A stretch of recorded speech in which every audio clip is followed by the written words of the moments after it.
The worst kind of betrayal is the kind that keeps smiling at you across the breakfast table every morning. Every day for the last 37 years I woke up before sunrise without needing an alarm. My body simply understood the rhythm of the bakery and the rhythm of Leonard Bennett. At 5:15 every morning I tied my apron behind my back, walked barefoot across cold hardwood floors and started coffee before the rest of the house opened its eyes. Some marriages end with screaming matches and broken dishes. Mine ended quietly one tired morning while cinnamon rolls rose beneath warm kitchen lights and rain tapped softly against the windows over our sink. Our farmhouse sat just outside Harrisburg, Pennsylvania, surrounded by wet maple trees and quiet roads where people still waved from pickup trucks and church bells still mattered on Sundays. We bought the place when Marcus was 7 years old and the upstairs hallway still carried pencil marks tracking his height beside the guest bedroom door. Leonard always said he wanted to die in this house someday. Back then I believed him. The kitchen smelled like brown sugar and butter that morning. I remember that clearly because it was the last ordinary morning of my life. Leonard sat at the table in his usual chair wearing gray sweatpants and reading glasses while scrolling through his phone instead of speaking to me. The television played low morning news about thunderstorms moving across central Pennsylvania while steam rose from his untouched coffee mug. 20 years ago Leonard used to walk behind me while I baked and wrap his arms around my waist. Sometimes he would steal frosting from the mixing bowl just to make me laugh. But somewhere between paying mortgages, raising children, and burying our dreams beneath routine, we slowly became two tired people sharing the same roof instead of husband and wife. I placed eggs and toast in front of him and finally asked the question sitting heavy in my chest for months. "Are you coming to church with me Sunday?" Leonard barely looked up from his phone. "Probably not. Pastor Reynolds asked about you again." "That man asks about everybody." His tone was flat. Not angry. Just absent. That almost hurt more. I dried my hands slowly on a kitchen towel while watching rain slide down the glass behind him. "Marcus and Camille are coming for dinner tonight." That got his attention for half a second. "What time?" "Around 6. He nodded once before returning to his screen. Silence filled the room again. Not peaceful silence. Heavy silence. The kind that settles into a marriage after years of unsaid things. I looked at Leonard carefully that morning. Really looked at him for the first time in months. His beard had more gray now and the lines around his mouth looked deeper than last winter. He still carried himself like the strong contractor everyone in town respected, but something about him felt distant lately. Secretive maybe. Like part of him had quietly moved somewhere I could no longer reach. "You forgot your anniversary dinner reservation last week," I said softly before I could stop myself. Leonard sighed without lifting his eyes. "Gloria, not this again. I made reservations 3 months early." I said I was sorry. "No, you did not." That finally made him put the phone down. He leaned back slowly in his chair and rubbed both hands across his face like a tired man cornered by something exhausting.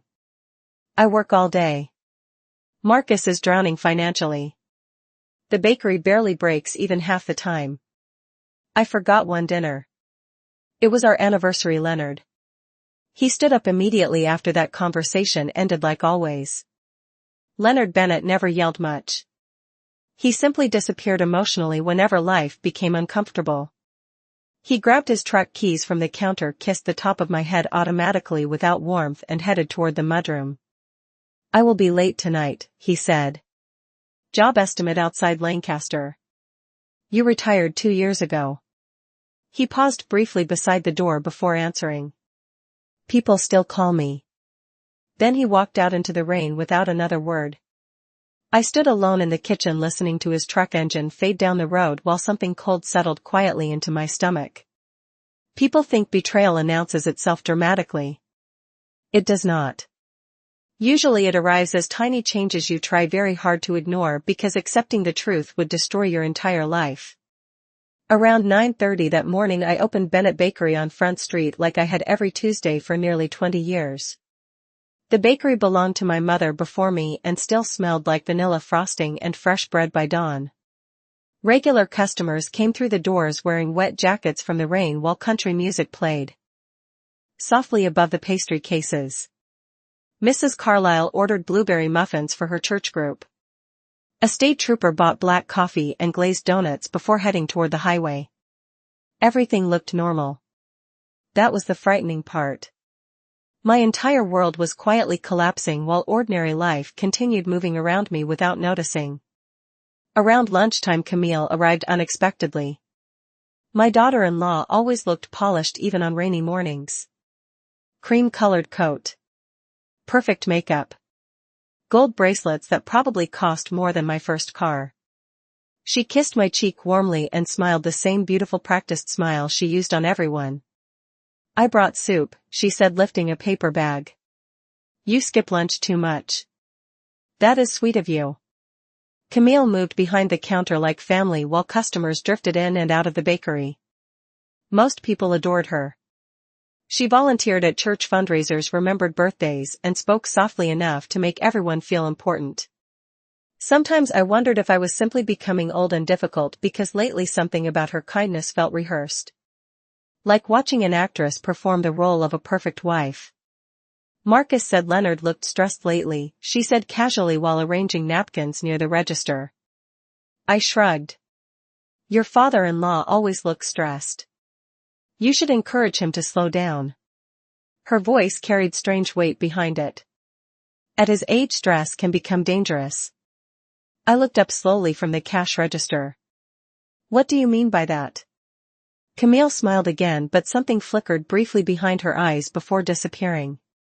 Nothing serious. I just worry about him. Then her phone buzzed against the counter. She glanced down quickly and turned the screen away almost instantly. Too instantly.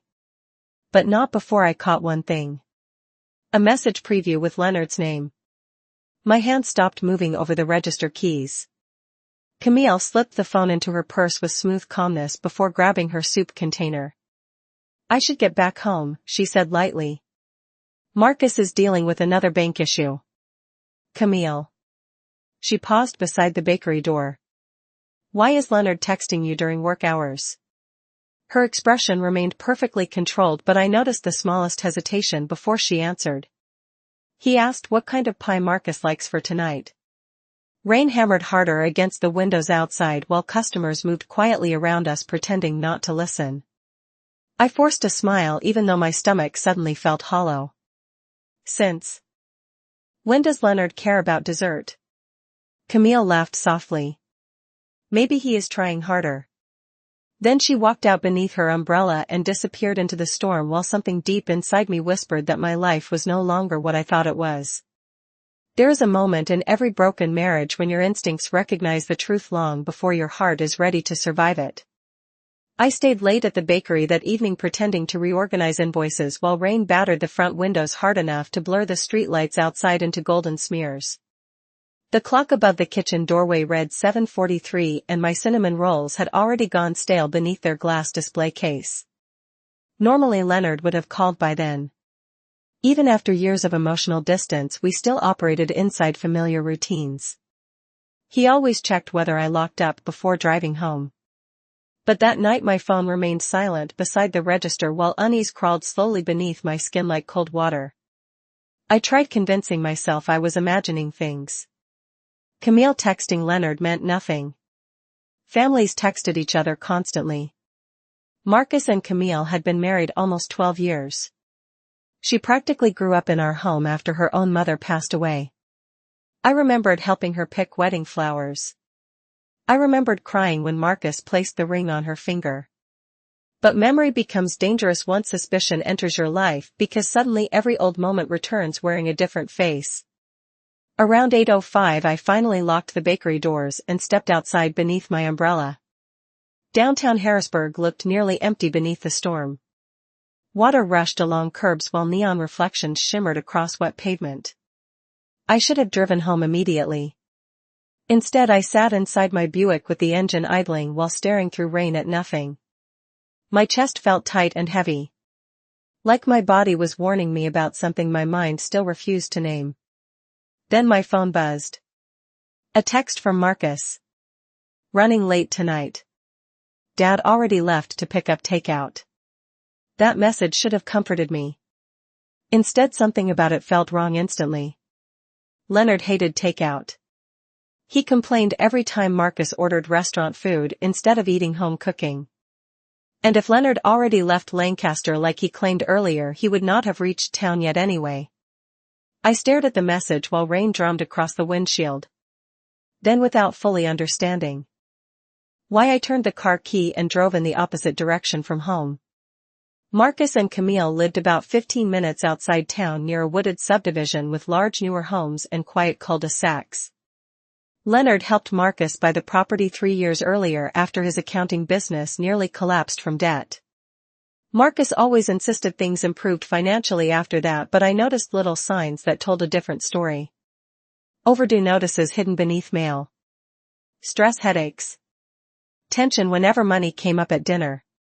Leonard covered for him constantly. Sometimes too constantly. The subdivision entrance appeared through sheets of rain while my heartbeat thudded painfully inside my ears. I drove slowly past rows of dark houses glowing softly beneath porch lights until I reached Marcus's driveway. His truck sat outside. Camille's SUV sat outside. But what froze my hands around the steering wheel was Leonard's black Ford parked along the curb beneath dripping maple trees. The windshield wipers on his truck were still moving. He had arrived recently. My stomach dropped so suddenly I thought I might become physically sick. I should have left then. A stronger woman probably would have. But betrayal does strange things to human beings. Once suspicion plants itself inside you, it demands answers no matter how badly those answers might destroy your life. I parked farther down the street beside an empty mailbox cluster and sat motionless while rain fogged the windows around me. The subdivision looked peaceful. Sprinkler lights glowed dimly across soaked lawns. Somewhere nearby a dog barked once, then fell silent. My hand shook against the steering wheel. Maybe Leonard stopped by briefly. Maybe Marcus was home. Maybe all of this had some innocent explanation. I repeated those lies inside my head because the alternative felt unbearable. Then I saw movement through Camille's front window. 2 figures crossing the kitchen slowly. One taller. One smaller. Shadows only. But I recognized Leonard's posture instantly after nearly 4 decades together. The slight forward lean in his shoulders. The way he rubbed the back of his neck when tired. He disappeared briefly from view before returning with a wine glass in his hand. My breathing became shallow. Still I waited. Still I hoped. Then the kitchen lights dimmed and both figures moved closer together near the hallway entrance. Not family close. Not casual close. Intimate close. The kind of closeness that changes everything forever. I felt something crack silently inside my chest at that exact moment. Not loudly. Not dramatically. Just a quiet internal collapse, like old wood splitting beneath too much weight. Tears filled my eyes instantly, but I never looked away from the house. A memory flashed through my mind without warning. Leonard dancing with Camille at her wedding reception while everyone laughed because the father, son and bride dance songs got mixed up by accident. I remembered how beautiful they looked spinning beneath white lights while Marcus cheered from the crowd. At the time I thought it was sweet. Now the memory made me feel physically ill. Another movement behind the curtains pulled me back to the present. Leonard disappeared down the hallway toward the guest room. Camille followed several seconds later. The kitchen went completely dark after that. Rain hammered harder against my roof while I sat frozen inside my car staring at a dark house containing the ruins of my entire family. I do not know how long I remained there. 10 minutes maybe. 20. Time stopped feeling real. Eventually my phone buzzed again, startling me so badly I gasped aloud. Leonard. I stared at his name glowing across the screen while nausea twisted violently through my stomach. I answered after the 4th ring because 37 years of marriage trains your body before your mind can react. Hey sweetheart. His voice sounded warm. Familiar. Comfortable. The same voice that once sang beside me in church pews while holding my hand. "Where are you?" I looked directly at the darkened guest room window across the street. "Still at the bakery." "You should not drive home in this storm alone." The cruelty of ordinary lies nearly broke me more than the betrayal itself. "I will be fine." Marcus and Camille had to cancel dinner anyway, he continued casually. "Marcus got pulled into some business issue." I closed my eyes tightly while tears rolled silently down my face. "Did they?" "Yeah. Shame too. Camille wanted to try that peach cobbler recipe of yours." My fingers tightened painfully around the phone. How many times had they all sat together smiling at me while carrying this secret behind my back? How long had I been the only person in my own family who did not understand what was happening around me? "Gloria?" Leonard asked softly after I stopped responding. "You okay?" No question has ever sounded more hollow in my life. I forced myself to breathe steadily before answering. "Just tired." "Go home and get some rest, baby." "I will be back late." "Baby." He still called me baby while standing inside another woman's house. Worse than that. Inside our daughter-in-law's house. "Drive safe," I whispered. Then I hung up before my voice collapsed completely. I sat there another few minutes after the call ended, watching rainwater stream down my windshield while something colder than sadness settled slowly inside me. Grief eventually softens. Shock eventually fades. But humiliation is different. Humiliation burns quietly and endlessly because it forces you to question every memory you once trusted. Around 9 o'clock the guest room light finally switched on briefly before going dark again. I wiped my face carefully with trembling fingers, then started my engine. As I pulled away from the subdivision, I noticed Leonard's truck still parked beneath the trees, glowing faintly beneath rain-soaked street lights. And for the first time since I married him at 29 years old, I realized I no longer knew the man waiting inside my home. People think heartbreak arrives all at once like shattered glass hitting the floor, but the truth is much crueler than that. Real heartbreak settles into your life quietly and then forces you to continue living anyway. I drove home through the storm that night with both hands gripping the steering wheel so tightly my fingers ached. The roads outside Harrisburg looked empty beneath heavy rain and flashing traffic lights, while old country songs played softly through my speakers without meaning anything anymore. Every memory inside my head suddenly felt contaminated. Leonard teaching Marcus how to ride a bicycle in our driveway. Camille crying at our Thanksgiving table after losing her mother. Church picnics. Family vacations. Birthday dinners. I kept replaying every moment, searching desperately for the exact point where my family stopped being real. By the time I reached the farmhouse, the rain had slowed into a cold mist drifting across the fields behind our property. The kitchen lights still glowed warmly through the windows exactly the way they had for decades. That almost made me cry harder than anything else, because from the outside my life still looked peaceful. Stable. Respectable. I sat in the driveway for nearly 5 minutes staring at the house while trying to decide whether I could walk inside and pretend nothing had changed. Eventually survival took over. Women my age survive things because we have no other choice. I grabbed my purse, stepped onto the wet gravel, and walked through the front door carrying the weight of a destroyed marriage behind my ribs. Leonard arrived home 20 minutes later, smelling faintly of rain and expensive cologne. Not his usual aftershave. Something newer. Softer. Camille wore expensive perfume almost every day. The realization made my stomach twist painfully. "You are still awake?" he asked while hanging his jacket near the mudroom. I stood at the kitchen counter pretending to organize bakery receipts beneath warm hanging lights. Could not sleep. Leonard loosened his collar and poured himself coffee from the old ceramic pot without looking directly at me. His movements felt painfully ordinary. That was the terrifying part. A man capable of betrayal still looks exactly like your husband while doing it. "Roads were awful tonight," he muttered. "Storm flooded half the interstate." I watched him carefully over the rim of my coffee mug. "Did you finish the estimate in Lancaster?" He paused only slightly before nodding. Yeah. Guy wants deck repairs before winter. The lie came smoothly. Calmly. Almost professionally. I wondered how long he had practiced becoming someone else behind my back. Marcus texted me earlier, I said quietly. Leonard finally looked up. Oh? He said you picked up takeout. Something flickered behind his eyes before disappearing again. Plans changed. Apparently. Silence settled heavily between us. Leonard drank coffee while avoiding my gaze, and outside wind moved softly through the wet trees surrounding our farmhouse.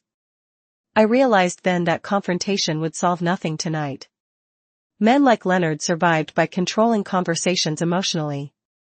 If I exploded now, he would deny everything until I started doubting my own instincts.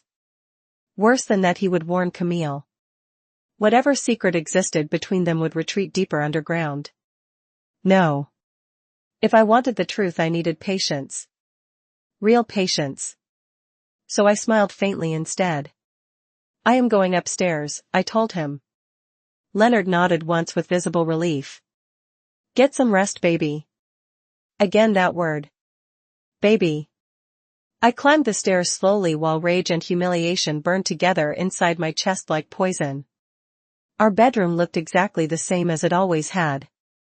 Floral curtains. Family photographs. The quilt my mother stitched before she died. Leonard's side of the bed remained slightly unmade from that morning. I sat carefully on the mattress staring at the darkness beyond our windows while tears rolled silently down my face. Not loud crying. Not dramatic sobbing. Just quiet grief from a woman realizing she spent years loving people who no longer protected her heart. Around midnight, Leonard finally came upstairs. I kept my breathing slow and even pretending to sleep while he changed clothes quietly beside the bathroom light. Then I heard something strange. His phone vibrating repeatedly against the dresser. Leonard picked it up immediately. Everything okay? He whispered softly. Whispered. My eyes remained closed, but every muscle in my body tightened instantly. A few seconds passed before he answered again. No. She does not suspect anything. The room suddenly felt freezing cold around me. Leonard lowered his voice further after that, but I still caught fragments drifting through the darkness. You are overthinking. Pause. Marcus cannot know. Another pause. Then finally. I will handle it tomorrow. Handle what tomorrow? I wanted to sit upright and scream directly into his face, but instead I stayed perfectly still beneath the blankets while my entire life collapsed one whispered sentence at a time. Eventually Leonard placed the phone back down and slid into bed beside me. His body felt warm against the mattress while disgust churned violently inside my stomach. For years I believed loneliness inside marriage came from growing apart naturally. Exhaustion. Aging. Financial pressure. Now I understood something much uglier. Leonard emotionally abandoned me long before I discovered why. Sleep never came that night.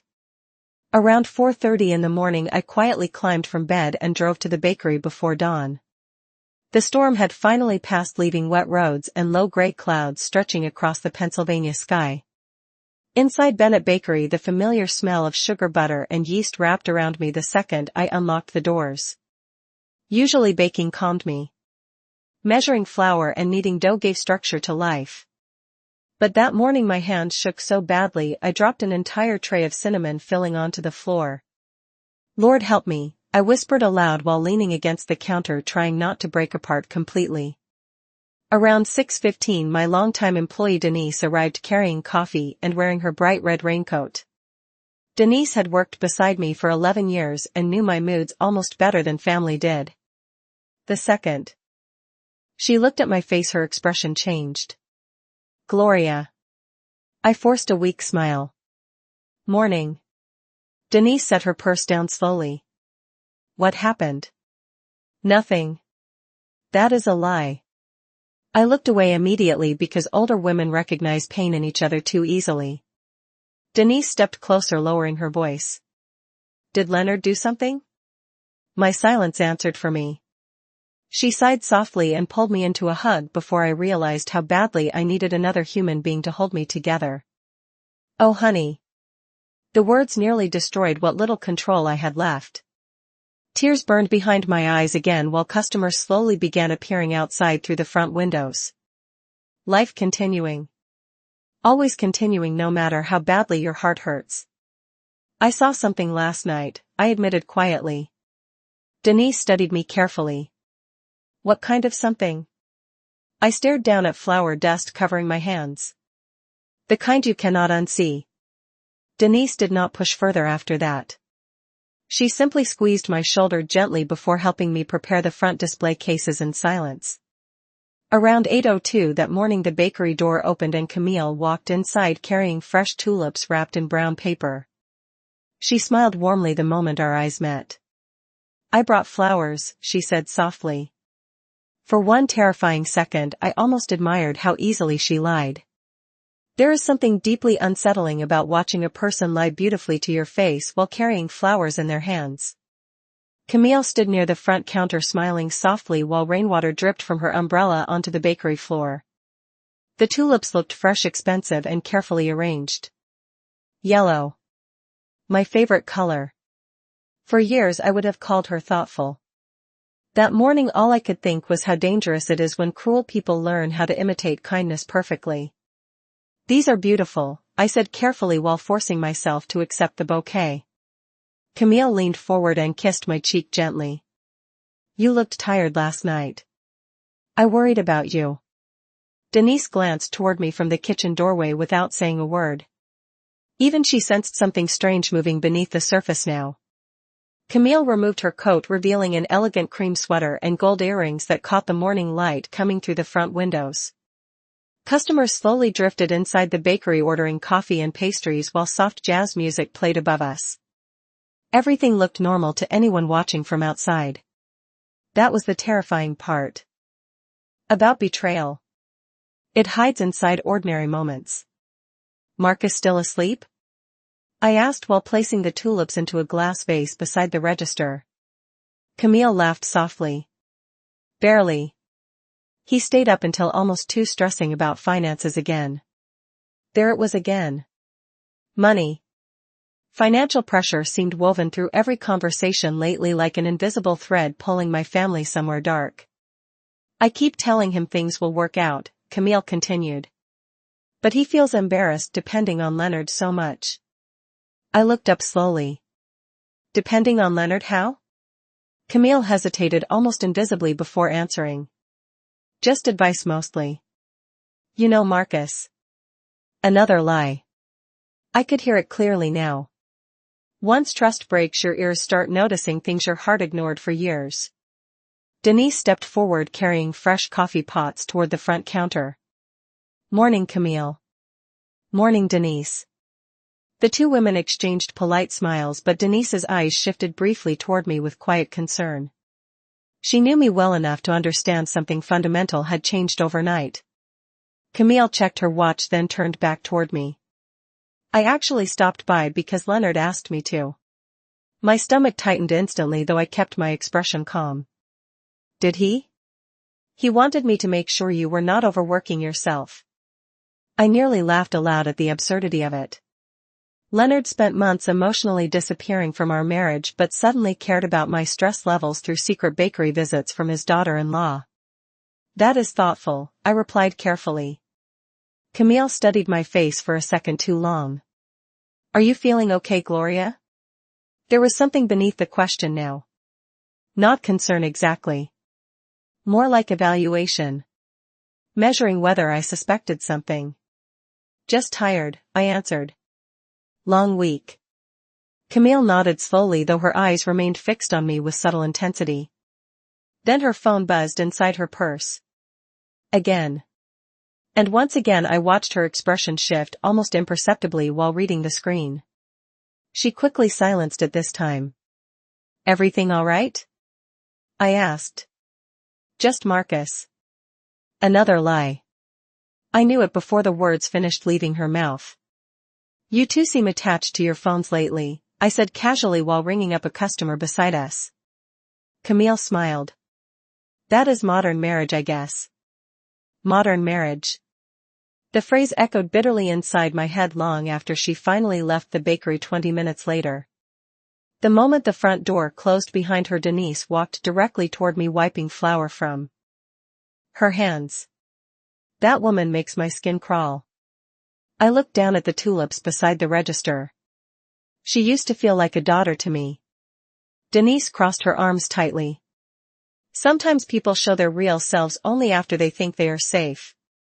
The words lingered with me all afternoon while I worked mechanically through pie orders and lunch rushes. Around 3 o'clock I finally slipped into the back office carrying invoices that needed filing. The tiny office smelled like old paper, cinnamon, and printer ink.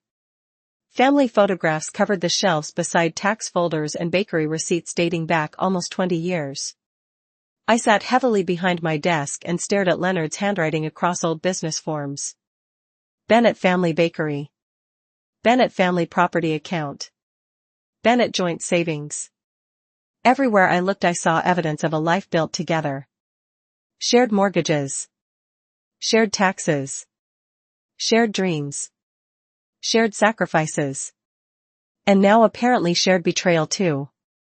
My chest tightened painfully as another realization surfaced slowly.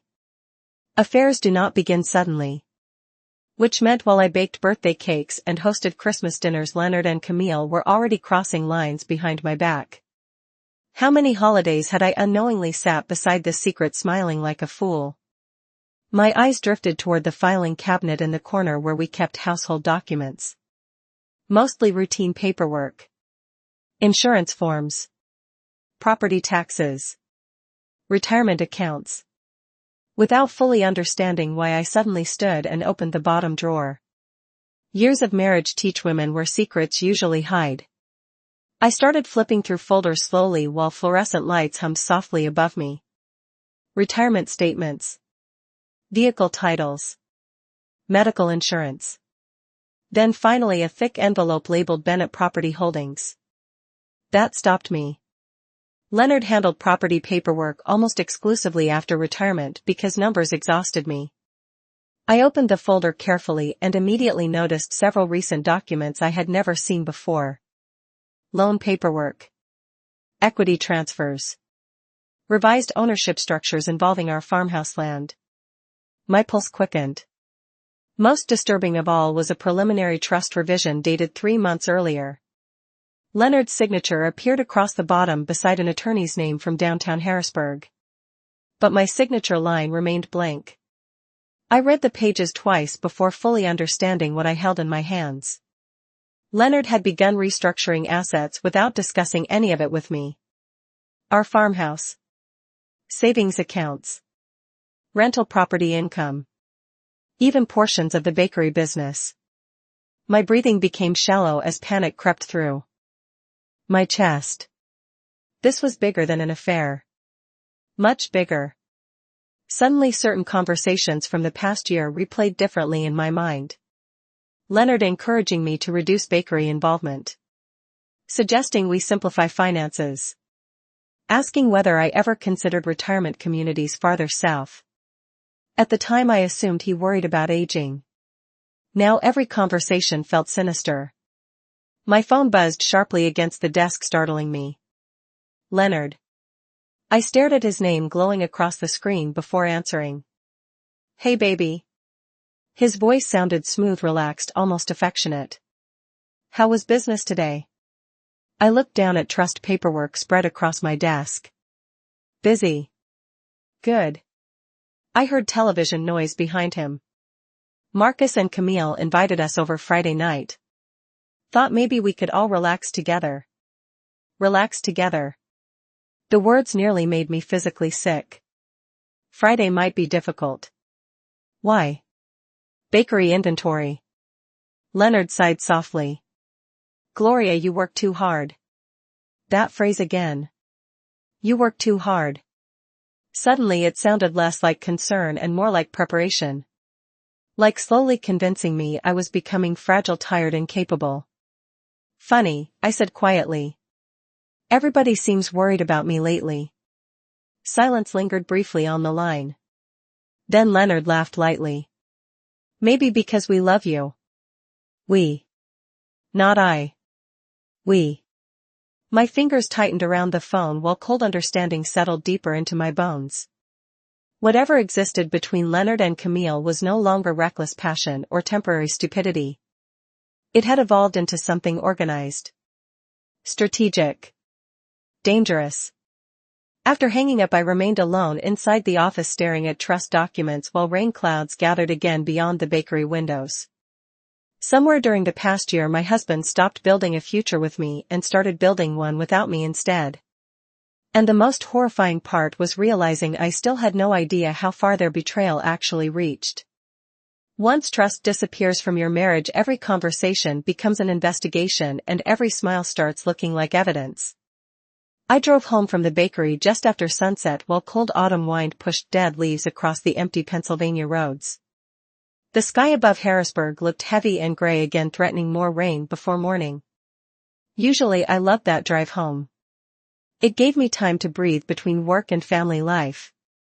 But now silence inside the car felt unbearable because my thoughts finally had room to speak honestly. Leonard was hiding money. Leonard was lying daily. Leonard and Camille were connected in ways that reached far beyond a reckless affair. And somehow Marcus existed somewhere in the middle of all of it. I still could not decide which possibility hurt more. That my son knew the truth or that he had become weak enough not to see it happening directly in front of him. When I pulled into the farmhouse driveway, Leonard's truck already sat parked beside the garage. Warm yellow light glowed through the kitchen curtains while soft jazz drifted faintly from inside the house. For one brief irrational moment I imagined walking through the front door and discovering none of it was real. Maybe stress and loneliness twisted my judgment. Maybe I misunderstood everything. Then I remembered Leonard whispering into his phone beside me in bed while believing I slept. The fantasy disappeared instantly. I entered through the mudroom carrying grocery bags and found Leonard standing at the stove stirring chili like a man auditioning to play a caring husband. The smell of onions and spices filled the kitchen warmly. "Hey baby," he said with easy familiarity. "Thought I would cook tonight." I stared at him quietly while hanging my coat beside the door. Leonard Bennett had not voluntarily cooked dinner in nearly 6 years. "That is unusual." He shrugged casually. "Figured you deserved a break." Again. The same theme repeating constantly now. Rest. Slow down. Take a break. Like they were all preparing me mentally for some future version of myself they already discussed privately behind closed doors. "Where is your phone?" I asked suddenly before thinking. Leonard glanced up briefly from the stove. "Why? You usually carry it everywhere." A strange tension flickered across his face before he forced another smile. "Forgot it upstairs." Another lie probably. I no longer believed anything automatically. That realization alone felt heartbreaking. We ate dinner mostly in silence while rain finally began tapping softly against the windows again. Leonard talked casually about local football scores and church repairs downtown while I studied him carefully across the table. I noticed details I would have ignored before. The expensive watch he suddenly started wearing 6 months earlier. The way he smiled slightly whenever checking messages. The subtle distance in his eyes whenever I spoke too emotionally. Had he always been this disconnected from me, or had betrayal slowly hollowed him out over time? "Marcus called earlier," Leonard said eventually while spooning chili into his bowl. "His business situation is worse than he admitted." There it was again. "Money." "How bad?" I asked. Leonard exhaled heavily. "Credit issues. Tax pressure. Potential lawsuits from old clients." I frowned slowly. "Why did nobody tell me this?" "Because you worry too much already." I set my spoon down quietly. "I am his mother. And I am handling it." The firmness in his tone unsettled me instantly. Not angry exactly. Controlled. Final. Like a man protecting territory. "Handling it how?" Leonard looked toward the rain outside before answering. Helping financially where I can. My stomach tightened. From our savings? He hesitated again. Tiny pauses. Tiny fractures inside every sentence now. Temporary support. How much support? Leonard leaned back in his chair, visibly irritated for the first time all evening. Why are you interrogating me? Because I think you are sleeping with our daughter-in-law while quietly moving family assets behind my back. Instead, I simply said, you have been making financial decisions without me lately. His expression changed instantly then. Subtle but undeniable. What does that mean? I found paperwork at the bakery office. Silence settled heavily across the kitchen. Rain tapped harder against the glass while the refrigerator hummed softly beside us. Leonard stared at me carefully now with full attention. You were digging through documents? I was organizing files. Those are business matters, Gloria. The coldness in his voice sent a chill through my chest. Business matters involving our home.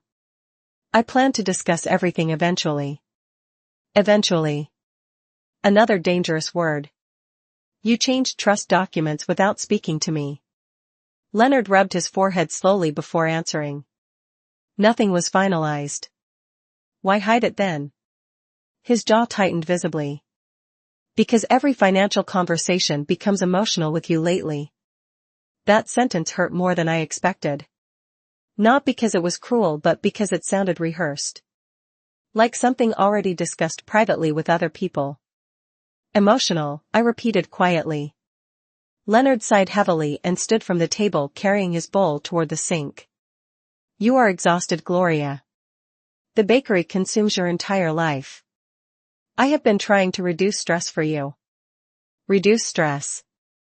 Again. I suddenly realized something terrifying. Leonard spoke about me the way people discuss elderly relatives they no longer view as fully capable. The thought made my skin crawl. Do Marcus and Camille know about these financial decisions? I asked carefully. Leonard froze briefly while rinsing dishes. Some of them. Why? He turned toward me slowly. Because Marcus may eventually need help protecting the property. Protecting it from what? Debt collectors. My heart sank deeper. So that part at least was true. Marcus really was drowning financially. But something still felt deeply wrong beneath the surface. And Camille? Leonard wiped his hands with a towel before answering. What about her? Why is she involved in our financial situation? His eyes narrowed slightly. You seem unusually suspicious of Camille lately. There it was. A warning hidden beneath calm conversation. I asked a simple question. And I gave a simple answer. We stared at each other across the kitchen while rainstorm shadows moved softly through the farmhouse windows. For the first time in our marriage, I felt genuinely unsafe emotionally around my own husband. Not physically unsafe. Something colder than that. Like standing near someone quietly rearranging your life without permission. Leonard walked toward me slowly, then rested one hand gently against my shoulder. You need rest.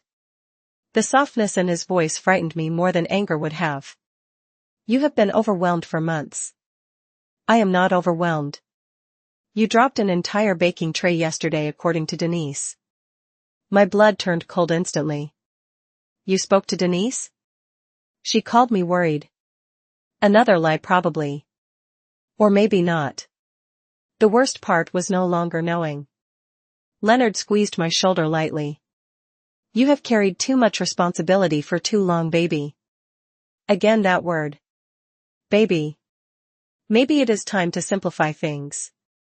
I looked directly into his eyes then and finally saw it clearly for the first time. Pity. Not love. Pity. The kind people feel when they already made decisions about your future without including you in the conversation. I stepped away from his hand immediately. I am going upstairs. Leonard watched me carefully but did not stop me this time. Get some sleep, Gloria. Upstairs, our bedroom suddenly felt foreign. I sat on the edge of the bed staring at family photographs lining the dresser while cold understanding spread slowly through my body. This was not simply an affair anymore. Leonard and Camille were building something together financially, emotionally, strategically.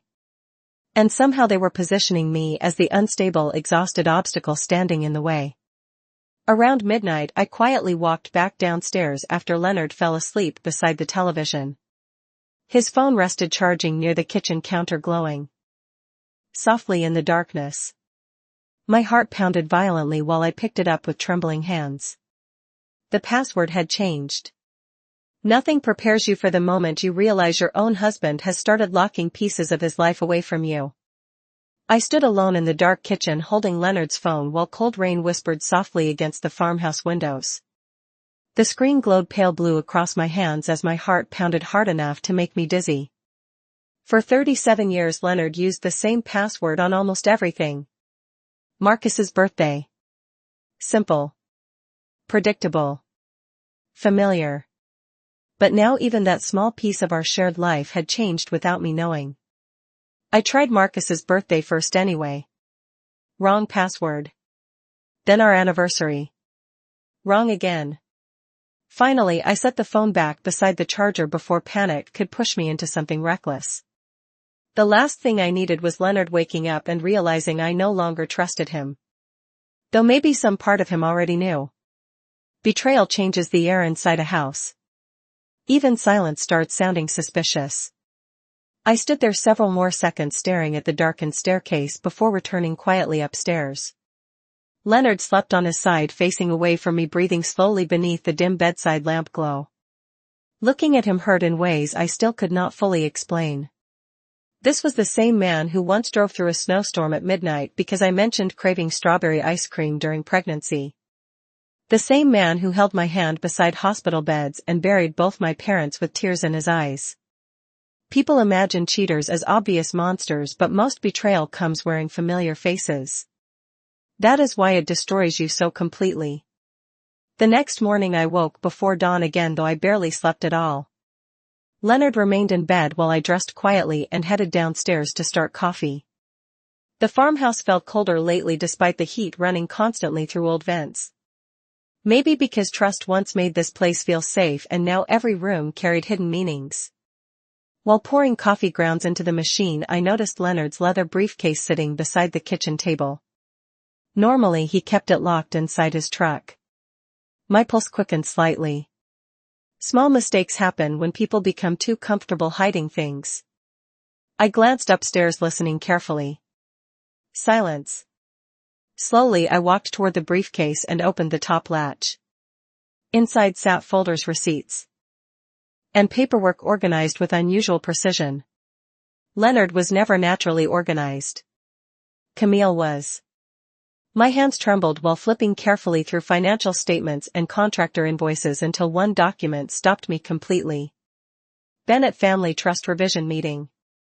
Scheduled Friday. Attendees listed below. Leonard Bennett. Camille Bennett. Attorney Richard Halpern. My name did not appear anywhere. I stared at the page while dread spread through my chest. Friday. Tomorrow. They were actively meeting lawyers together behind my back. Worse than that, they felt comfortable enough excluding me entirely from discussions involving our family assets. Beneath the appointment paper sat another folder containing printed bank balances from accounts I barely recognized. Some belonged to Marcus's struggling business. Others connected to property investments outside Harrisburg. Then I found a handwritten note clipped beside several statements. Transfer after Gloria signs retirement authorization forms. My vision blurred instantly. Retirement authorization forms. Leonard had mentioned simplifying my workload repeatedly lately. Encouraging me to reduce bakery hours. Suggesting I deserved rest after decades of work. At the time it sounded caring. Now every conversation looked carefully constructed. I quickly returned everything exactly as I found it moments before footsteps creaked upstairs. Leonard entered the kitchen wearing sweatpants and rubbing sleep from his eyes. "You are up early," he said casually. I forced myself to keep breathing normally. Could not sleep. He kissed my cheek lightly before pouring coffee. The familiarity of the gesture almost made me physically sick now. Big catering order today? He asked. Church fundraiser. Leonard nodded while staring down into his mug. You should hire more help. Denise manages fine. You are 67, Gloria. There it was again. Age. Exhaustion. Limitations. Slowly shaping a narrative where I became incapable. So are you, I replied quietly. Leonard smiled faintly though tension flickered behind his eyes. Difference is I know when to slow down.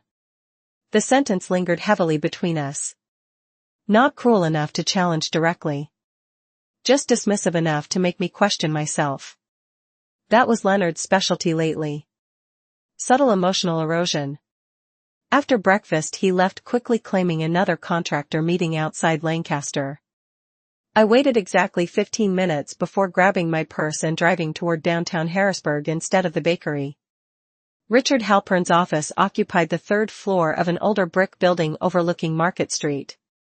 I parked 2 blocks away beneath cloudy skies and sat gripping the steering wheel while fear churned violently inside my stomach. Part of me still hoped there was some innocent explanation hidden beneath all this confusion. Maybe Camille simply assisted Marcus financially. Maybe Leonard planned business restructuring for tax purposes. Maybe. Human beings cling desperately to denial when truth threatens to erase their entire identity.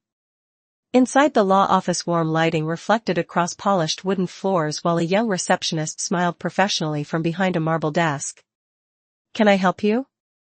I adjusted my coat carefully, trying to appear calm. I believe my husband has an appointment here tomorrow regarding family trust documents. The receptionist typed briefly into her computer. Name? Leonard Bennett. Her polite smile returned instantly. Yes, ma'am. Mr. Bennett has a 10 o'clock consultation tomorrow morning. My throat tightened. Will his wife be attending? The receptionist hesitated slightly while checking the screen again. I only see Mr. Bennett and Miss Camille Bennett listed. Mississippi. Not Mrs. Bennett. Miss Camille Bennett. Like they were partners independently connected to the meeting together. Thank you, I whispered before leaving quickly. Cold wind hit my face the moment I stepped back outside onto Market Street. Traffic moved normally around me while people hurried beneath umbrellas carrying coffee cups and briefcases. The ordinary world continued spinning while mine quietly disintegrated piece by piece. I drove to the bakery afterward, barely remembering the route there. Denise noticed immediately that something changed again. You look pale. I removed my coat slowly behind the counter. Leonard and Camille are meeting lawyers together tomorrow. Denise stopped wiping pastry trays. For what? Trust revisions. Property restructuring. Something involving retirement authorization forms. Denise stared at me with growing horror. Gloria, that sounds dangerous. Dangerous. The word echoed through my chest because deep down I already knew she was right. This was no longer simply infidelity. Leonard and Camille were building a future together financially while slowly positioning me out of the way. I think they want control over everything, I admitted quietly. Denise lowered her voice immediately. Including the bakery? Maybe. Fear finally surfaced fully then. Not fear of losing Leonard emotionally. That part already happened. This was different. Practical fear. Financial fear. Fear of becoming disposable inside my own life. Around noon my phone buzzed with another message from Leonard. Dinner tomorrow night at Marcus's place. Family only. Hope you are feeling better today, baby. I stared at the screen while nausea twisted through my stomach again. Feeling better. Like I was fragile. Confused. Delicate. Slowly I began understanding the shape of their strategy. Convince me I was exhausted. Encourage retirement. Shift assets quietly. Restructure control. Perhaps even sell the farmhouse eventually. And somewhere inside all of it, Camille remained directly beside Leonard instead of beside her husband where she belonged. I looked up through the bakery window at gray clouds gathering again over Harrisburg, and for the first time in my life something inside me hardened instead of breaking. Leonard and Camille believed I was too emotional, too trusting, too old to notice what they were doing.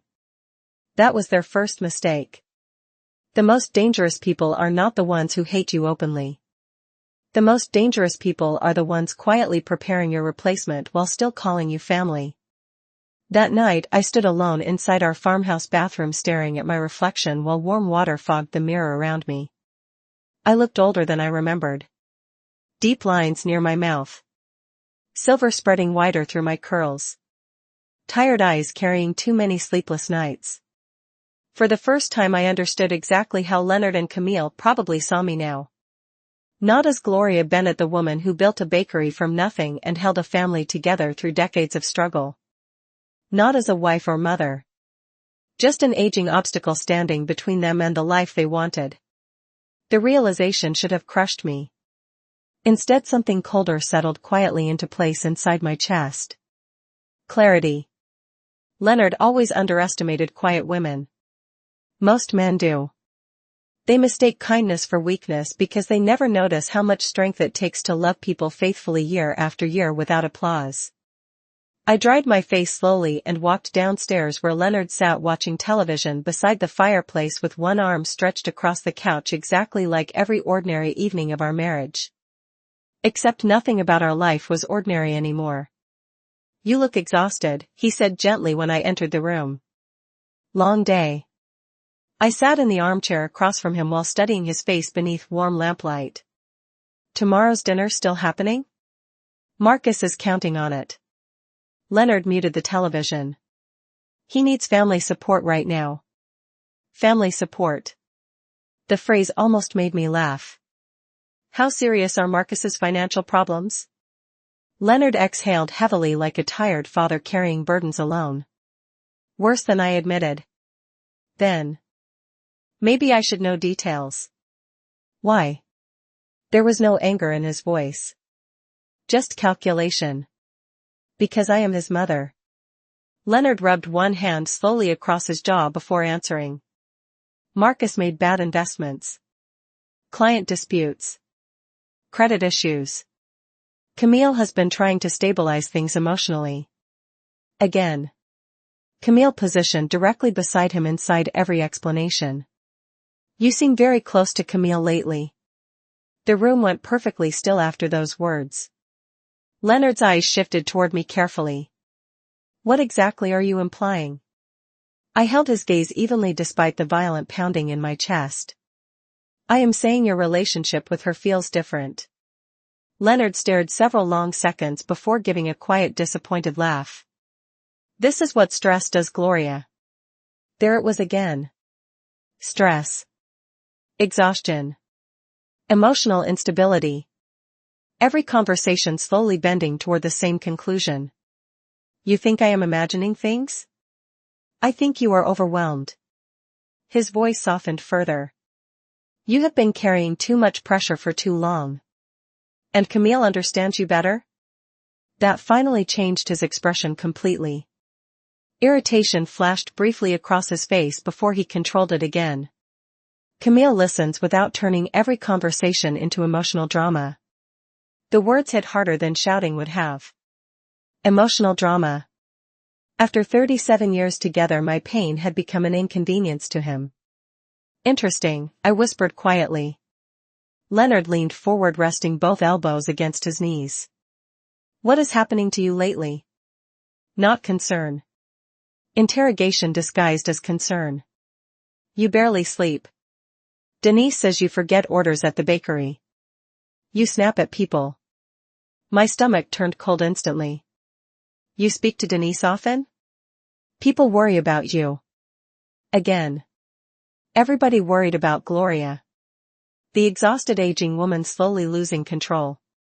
The narrative kept repeating too perfectly to be accidental anymore. I am fine. Leonard sighed softly like a patient man dealing with difficult emotions. Nobody is saying you are not. But his eyes said exactly that. I saw it clearly now. Their plan depended on making me doubt myself first. After Leonard finally went upstairs, I remained alone beside the fireplace listening to rain drift softly across the farmhouse roof. The television reflected silently across dark windows while my thoughts turned sharper with every passing minute. If Leonard and Camille were actively restructuring finances, then I needed proof before confronting anyone. Real proof. Not instincts. Not suspicions. Evidence. The next morning I arrived at the bakery before sunrise, again carrying a notebook for the first time in years. Denise noticed immediately. "You look different today." I tied my apron slowly behind my back. "I am done crying." Denise studied me carefully while pouring coffee. "That can be good or dangerous depending on the woman." "Probably both." Outside, dawn light spread gray and cold across downtown Harrisburg while delivery trucks rolled past wet sidewalks. I spent the morning pretending normalcy for customers while secretly documenting everything I remembered from recent months. Strange bank conversations. Property paperwork. Hidden meetings. Phone calls. Camille's nervous behavior. Leonard's changing routines. Around 11:30 another memory surfaced, suddenly hard enough to make me stop frosting cupcakes mid-motion. The lake house. 2 months earlier Leonard insisted on spending a weekend alone at a small rental property near Raystown Lake, supposedly for fishing with old contractor friends. At the time, Marcus and Camille conveniently visited her sister in Philadelphia the exact same weekend. My hand started shaking again. How many lies had existed directly in front of me while I smiled through them all? "Gloria." Denise touched my arm gently. "Sit down before you faint." I lowered myself onto a stool behind the counter, breathing slowly through sudden dizziness. "I keep remembering things." Denise nodded quietly. "That is how betrayal works, honey. Once the truth cracks open, your brain starts reorganizing every memory."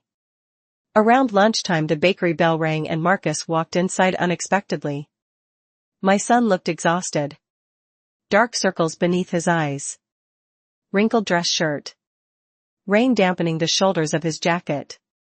Seeing him still hurt because part of me desperately wanted him innocent in all this. "Mom."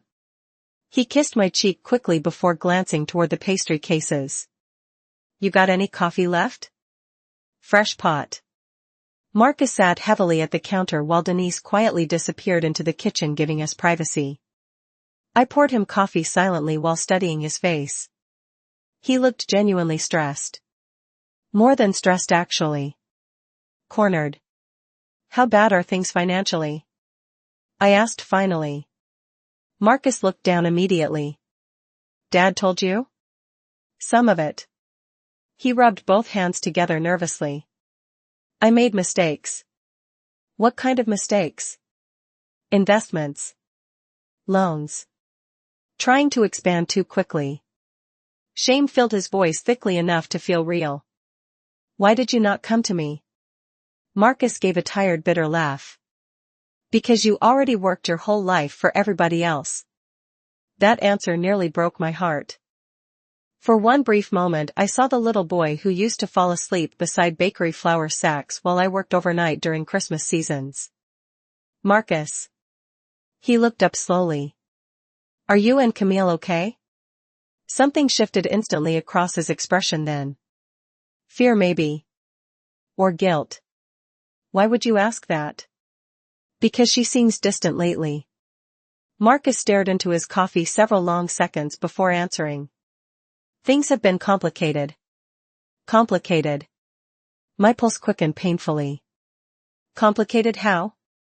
He opened his mouth to respond just as his phone buzzed loudly across the counter. Marcus glanced down and immediately grabbed it too quickly. But not before I saw the contact name glowing briefly across the screen. "Dad." Marcus stood almost instantly. "I need to take this outside." I watched him walk into the rain beyond the bakery windows while dread spread slowly through my chest again. Through blurred glass I saw him pacing anxiously beneath gray skies, listening more than speaking. And for the first time since this nightmare began, I wondered if Marcus might not fully understand what was happening around him either. The hardest part about discovering betrayal is realizing how many people around you were silently drowning long before the truth finally surfaced. I watched Marcus through the bakery window while rain drifted across downtown Harrisburg in thin gray sheets. He paced beside the curb with one hand pressed against the back of his neck, exactly like Leonard did whenever stress overwhelmed him. My son looked exhausted. Not guilty exactly. Frightened. That distinction mattered more than I expected. When he finally came back inside several minutes later, his face looked pale beneath the fluorescent bakery lights. "Everything all right?" I asked carefully while pretending to rearrange pastries near the register. Marcus forced a weak smile that did not reach his eyes. "Yeah. Just business stuff." Business stuff. Everybody in my life suddenly spoke in vague half-truths. Denise quietly disappeared into the kitchen again, leaving us alone near the front counter while soft jazz music drifted through the bakery speakers. Marcus wrapped both hands around his coffee cup like he needed something solid to hold on to. "Dad worries too much," he muttered eventually. "About you or about money?" I asked. He looked down immediately. "Both." Silence settled heavily between us. Outside traffic rolled slowly through wet streets while customers passed beneath umbrellas beyond the windows. Ordinary life continuing while my family quietly unraveled behind polite smiles. "Marcus." My voice softened. "Tell me honestly. Is your father helping you financially because you are in trouble or because he wants control over something?" That question visibly unsettled him. "Why would you ask that?" "Because lately everything feels hidden." Marcus rubbed his forehead tiredly before answering. "Dad thinks long-term. That is all." Long-term. Another carefully chosen phrase. Long-term for who? He did not answer immediately. Instead, his eyes drifted toward the tulips Camille brought yesterday, still sitting beside the register in their glass vase. "You know, Camille has always been ambitious," he said quietly. "She hates feeling unstable." "Most people do." Marcus nodded slowly. "When the business started collapsing, she pushed hard for solutions." Something about the way he said solutions made my stomach tighten. "What kind of solutions?" He hesitated again. "Property investments. Consolidating assets. Restructuring debt." Those words sounded far too sophisticated for Marcus alone. More like Leonard speaking through him. "And your father became involved?" Marcus looked exhausted suddenly. "Older somehow." "Dad said families survive by protecting each other." Protecting each other. Another phrase that once sounded loving and now felt dangerous. "Did he ask you to keep things from me?" Marcus finally looked directly at me then, and for one painful second I saw genuine shame inside his eyes. "Mom." His voice cracked softly. "I never wanted you hurt." The sentence landed heavily between us because it answered more than he realized. I sat down slowly on the stool behind the counter while my chest tightened painfully again. "So there is something to be hurt by." Marcus opened his mouth then closed it again immediately. Fear moved visibly across his face now. Not fear of me. Fear of consequences. Fear of saying too much. "You should talk to Dad," he whispered eventually. "About what exactly?" "Everything." The bakery bell above the front door suddenly chimed loudly before he could continue further. Camille entered carrying a folded umbrella and smiling warmly despite the storm outside. The second she saw Marcus, her expression shifted subtly. Alarm. Quick but unmistakable. "There you are," she said lightly. "I have been calling." Marcus stood immediately, almost too quickly. "Phone died." Camille kissed his cheek gently, then turned toward me with that same polished softness she always carried in public. "Hope we are not interrupting." "Interrupting what exactly?" "A confession. A warning. The collapse of their carefully controlled narrative." Marcus was just telling me about financial stress, I said calmly while watching both their reactions carefully. Camille's smile froze almost invisibly before returning. It has been difficult lately. Apparently Leonard has become very involved. Camille slowly removed her coat while avoiding direct eye contact now. Your husband is generous. Generous. Not loving. Not supportive. Generous. Like a benefactor. Funny, I said quietly. Everybody keeps describing Leonard differently these days. Marcus shifted uncomfortably beside the counter. Camille recovered faster than he did. She stepped closer, lowering her voice sympathetically. Gloria, I know this season has been hard on you emotionally. There it was again. Emotionally. Has it? Camille nodded gently. You seem overwhelmed lately. The words sounded almost identical to Leonard's phrasing. Same concern. Same implication. Same strategy. Interesting, I replied softly. You and Leonard speak exactly alike now. Silence slammed into the room immediately after that sentence. Even Denise stopped moving in the kitchen behind us. Camille's expression remained composed, but something colder flickered briefly behind her eyes. I spend a lot of time with your husband helping Marcus through business matters, she answered carefully. Naturally, some conversations overlap. I stared at her quietly then. Really stared. And for the first time I saw something beneath the elegance and polished kindness. Calculation.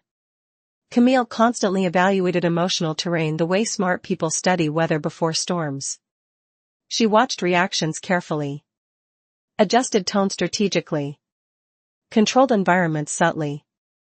That was what made her dangerous. I imagine you two have become very close, I said. Marcus looked visibly uncomfortable now.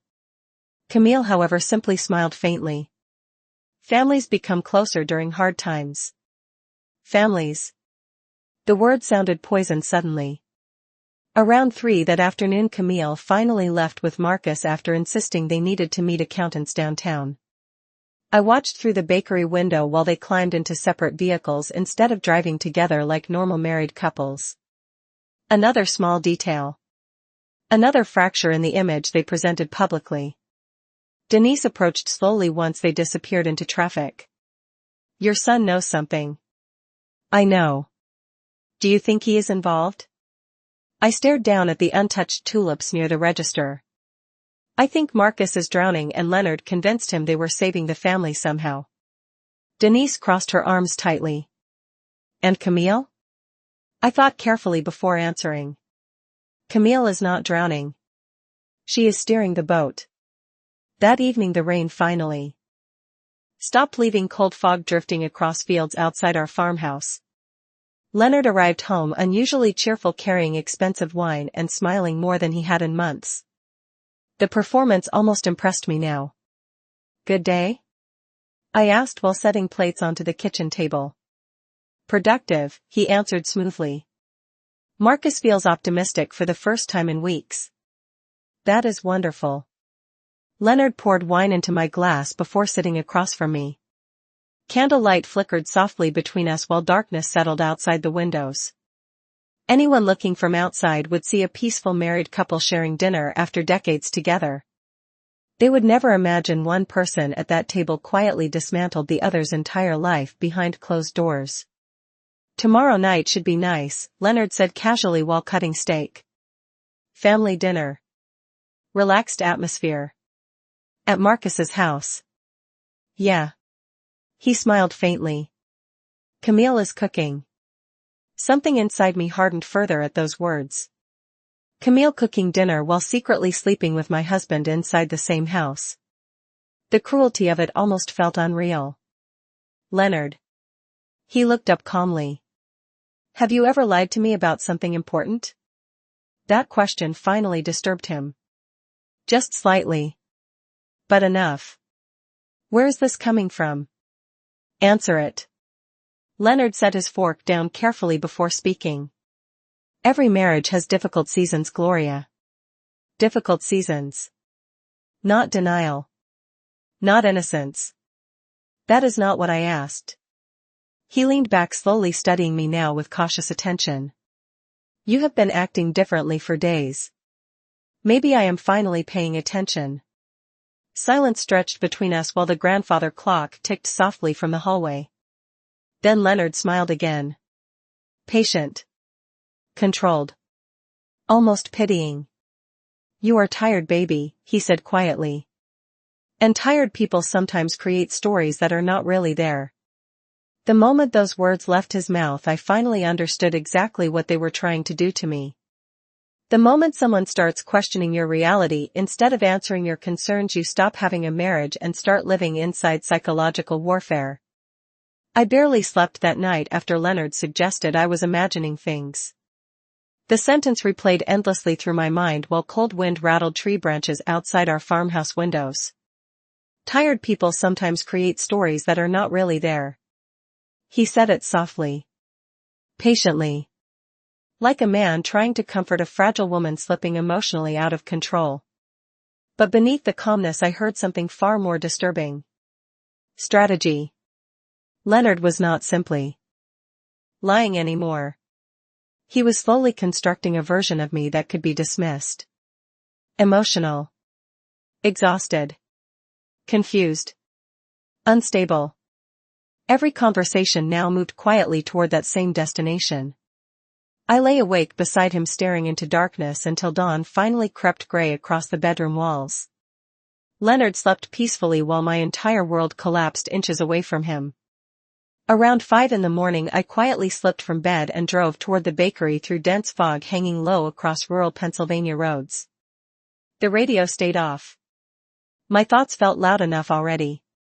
By the time I unlocked Bennett Bakery, my hands shook from exhaustion and adrenaline combined. Denise arrived shortly afterward carrying coffee and immediately stopped when she saw my face. He said something last night. It was not a question. I nodded silently while hanging my coat near the office door. He thinks I am becoming unstable. Denise set the coffee tray down slowly. That does not concern Gloria. That is positioning. The word hit hard because deep down I already understood she was right. Positioning. Like moving pieces across a chessboard before the real attack begins. They want control of the finances, I whispered. Maybe the property too. Denise folded her arms tightly. Then stop reacting emotionally and start thinking strategically. Strategically. The idea settled into place quietly inside me while early morning sunlight slowly brightened the bakery windows. For days I had been grieving like a betrayed wife. But grief alone would destroy me if Leonard and Camille truly planned something larger. I needed clarity. Evidence. Patience. I want copies of everything, I said finally. Denise nodded immediately. Good. Bank documents. Trust revisions. Property records. And whatever is happening between Leonard and Camille. The words still burned physically each time I heard them aloud. Around 8 that morning, customers began filling the bakery again while cinnamon rolls baked beneath warm kitchen lights. Ordinary conversations floated around me. Church fundraisers. Football games. Grocery prices. Meanwhile I smiled mechanically through transactions while silently reorganizing my entire understanding of family. Around 10:30 Leonard texted me unexpectedly. Hope you are feeling more rested today, baby. Dinner at 7 tonight. Do not overwork yourself. I stared at the message while anger finally pushed through the heartbreak for the first time. Not explosive anger. Colder than that. Controlled anger. Leonard genuinely believed he could manipulate my emotional state while maintaining complete authority over the narrative. Worse than that, he believed I would remain too trusting to fight back intelligently. He still saw me as the woman who sacrificed constantly for everyone else without questioning anything in return. That version of Gloria Bennett died the night I sat outside Camille's house watching shadows move through her kitchen windows. Around noon I stepped into the bakery office and began searching property records online through the county database. Most filings were public if you knew where to look. Within 30 minutes I found something that made my stomach twist violently.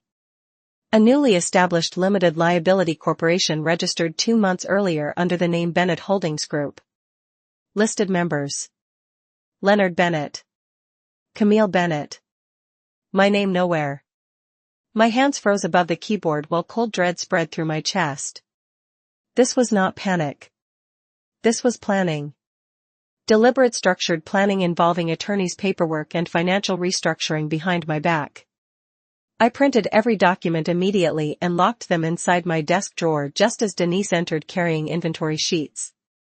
You found something. I handed her the papers silently. Denise read them slowly, then looked up with visible shock. Why would Camille be listed as a business partner with your husband? Because whatever this is started long before I noticed. My voice sounded strangely calm now. Too calm maybe. Denise lowered herself carefully into the chair across from me. What are you going to do? I stared down at the documents while my mind moved through possibilities. Tonight I watch. Watch what? Everything. By 6:30 that evening, fog rolled across the Pennsylvania roads again while I drove toward Marcus and Camille's subdivision beside Leonard. He looked relaxed for the first time in weeks, wearing a navy sweater and expensive cologne while soft jazz played through the truck speakers. Looking at him hurt differently now. Not because I still trusted him, but because I realized how thoroughly he separated truth from performance. You have been quiet all day, he said casually while driving. Long week. You should think seriously about reducing bakery hours. There it was again. Always circling back toward the same idea. The bakery is fine. Leonard kept his eyes on the road. You deserve peace, Gloria. Peace. Such a beautiful word used like a weapon. When we arrived at Marcus's house, Camille greeted us warmly at the front door wearing an elegant dark green dress and gold earrings. Catching the soft hallway light. The house smelled like roasted garlic and wine. Everything looked carefully arranged. Comfortable. Respectable. Like a family photograph hiding rot beneath the surface. Marcus, however, looked nervous immediately. He barely met my eyes while taking Leonard's coat. Good turnout for dinner, Leonard joked lightly. Feels almost normal again. Marcus forced a weak smile while Camille disappeared toward the kitchen carrying serving trays. During dinner, conversation stayed painfully superficial. Weather. Church updates. Local politics. Yet beneath every sentence tension moved invisibly around the table. Camille laughed too carefully at Leonard's jokes. Marcus drank wine too quickly. Leonard kept redirecting conversations anytime finances surfaced naturally. And I watched everything now. Every glance. Every silence. Every shift in body language. At one point, Camille stood beside Leonard while refilling his wine glass and rested one hand lightly against his shoulder for half a second too long. Tiny moment. Easily missed. But Leonard looked up at her automatically afterward with a familiarity no daughter-in-law should ever share with her husband's father. Marcus noticed it too. I saw his expression tighten briefly before he looked away toward his plate. My heart sank deeper then because suddenly another horrifying possibility emerged. What if Marcus already suspected something but felt too financially trapped to confront it? After dinner, Camille disappeared upstairs claiming she needed to answer work emails while Marcus cleared dishes mechanically in the kitchen. Leonard stepped outside onto the back patio to take another phone call, leaving me alone briefly beside my son. Rain drifted softly across the backyard beyond sliding glass doors while silence pressed heavily between us. Finally, Marcus whispered without looking at me. Mom. What? He swallowed hard. If Dad ever asked you to sign anything recently, do not do it without reading every line first. My pulse stopped completely. Why would you say that? Marcus finally looked directly at me then, and the fear in his eyes felt terrifyingly genuine. Just promise me. Before I could answer, the patio door opened and Leonard walked back inside, smiling calmly like a man returning to his family after an ordinary phone call. But something told me nothing inside this family had been ordinary for a very long time. The moment your child warns you in whispers about the person you married, you realize the family you spent your life protecting no longer exists. I barely remember the drive home from Marcus and Camille's house that night. Fog rolled thick across the Pennsylvania back roads while Leonard hummed softly beside me like a man returning from an ordinary family dinner. The windshield wipers moved rhythmically through mist and rain while my son's final warning repeated endlessly inside my head. Do not sign anything without reading every line first. Marcus knew something. Maybe not everything, but enough to be afraid. Leonard reached over once during the drive and rested his hand lightly against mine. I nearly flinched from the touch before stopping myself. You are quiet again, he said gently. Long night. Marcus worries about you. There it was again. Everyone worried about Gloria. Funny, I replied softly while staring through the windshield. Nobody worried much until recently. Leonard gave a patient little sigh. You think everybody is against you now? Not denial. Never direct denial anymore. Only subtle redirection designed to make me question my emotional stability instead of his behavior. I think people reveal themselves eventually. Leonard glanced toward me briefly before returning his attention to the road. And what exactly do you think I revealed? I turned slowly toward the window again. I am still figuring that out. The farmhouse looked cold and hollow when we finally pulled into the driveway shortly after 10. Fog drifted across wet grass beneath dim porch lights while old maple trees creaked softly in the wind. Leonard headed upstairs almost immediately, claiming exhaustion from stress and financial meetings. I remained alone downstairs in the kitchen, listening to the grandfather clock tick through silence. For the first time in weeks, I no longer felt confused. Hurt, yes. Angry, absolutely. But confusion had finally started fading. Patterns were becoming visible now. Leonard and Camille repeated the same language constantly. Stress. Rest. Emotional. Overwhelmed. They discussed me like a fragile problem requiring management instead of a wife and mother deserving honesty. Worse than that, they were actively restructuring money and property behind my back while slowly encouraging me towards some vague version of retirement and dependency. I poured myself tea and stood at the sink staring into darkness beyond the windows.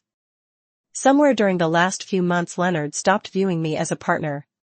He started viewing me as an obstacle. And obstacles get removed quietly. Around midnight, after Leonard fell asleep upstairs, I walked carefully into the garage carrying a flashlight. Beneath my sweater, cold air smelled faintly like oil, sawdust, and wet concrete. Leonard's black truck sat parked beside shelves of contractor tools and old paint cans, exactly where it always did. I closed the garage door softly behind me, then stood motionless, listening for movement inside the house. Nothing. My heartbeat pounded violently while I approached the truck. For years, Leonard kept an overnight travel bag locked behind the rear seat during contractor jobs outside town. Small toiletries, extra clothes, shaving supplies. I used to refill some of those items myself before his retirement. Now I suddenly understood why he never removed the bag completely afterward. My fingers trembled slightly while opening the truck door. The smell hit immediately. Expensive cologne mixed with Camille's floral perfume lingering faintly beneath leather seats and cold night air. Nausea rolled through my stomach, but I forced myself to continue. The overnight bag sat exactly where I expected, beneath the backseat compartment. Slowly, carefully, I unzipped it beneath the flashlight beam. Inside rested folded clothes, shaving cream, mouthwash, prescription medicine, and several personal items arranged with surprising neatness. Again. Leonard was never naturally neat. Camille was. Then I found it. A small black zippered pouch tucked beneath folded shirts. My chest tightened while I opened it carefully. Inside sat hotel toiletries, cash receipts, and an expensive bottle of personal lubricant. Nothing explicit. Nothing dramatic. Just enough reality to make the affair feel horrifyingly ordinary. I stared at the bottle while cold understanding settled deeper into my bones. This was not temporary recklessness anymore. They had routines. Planning. Preparation. My husband carried another relationship around in his truck while kissing me goodbye every morning. Tears burned briefly behind my eyes, but something else burned stronger now. Clarity.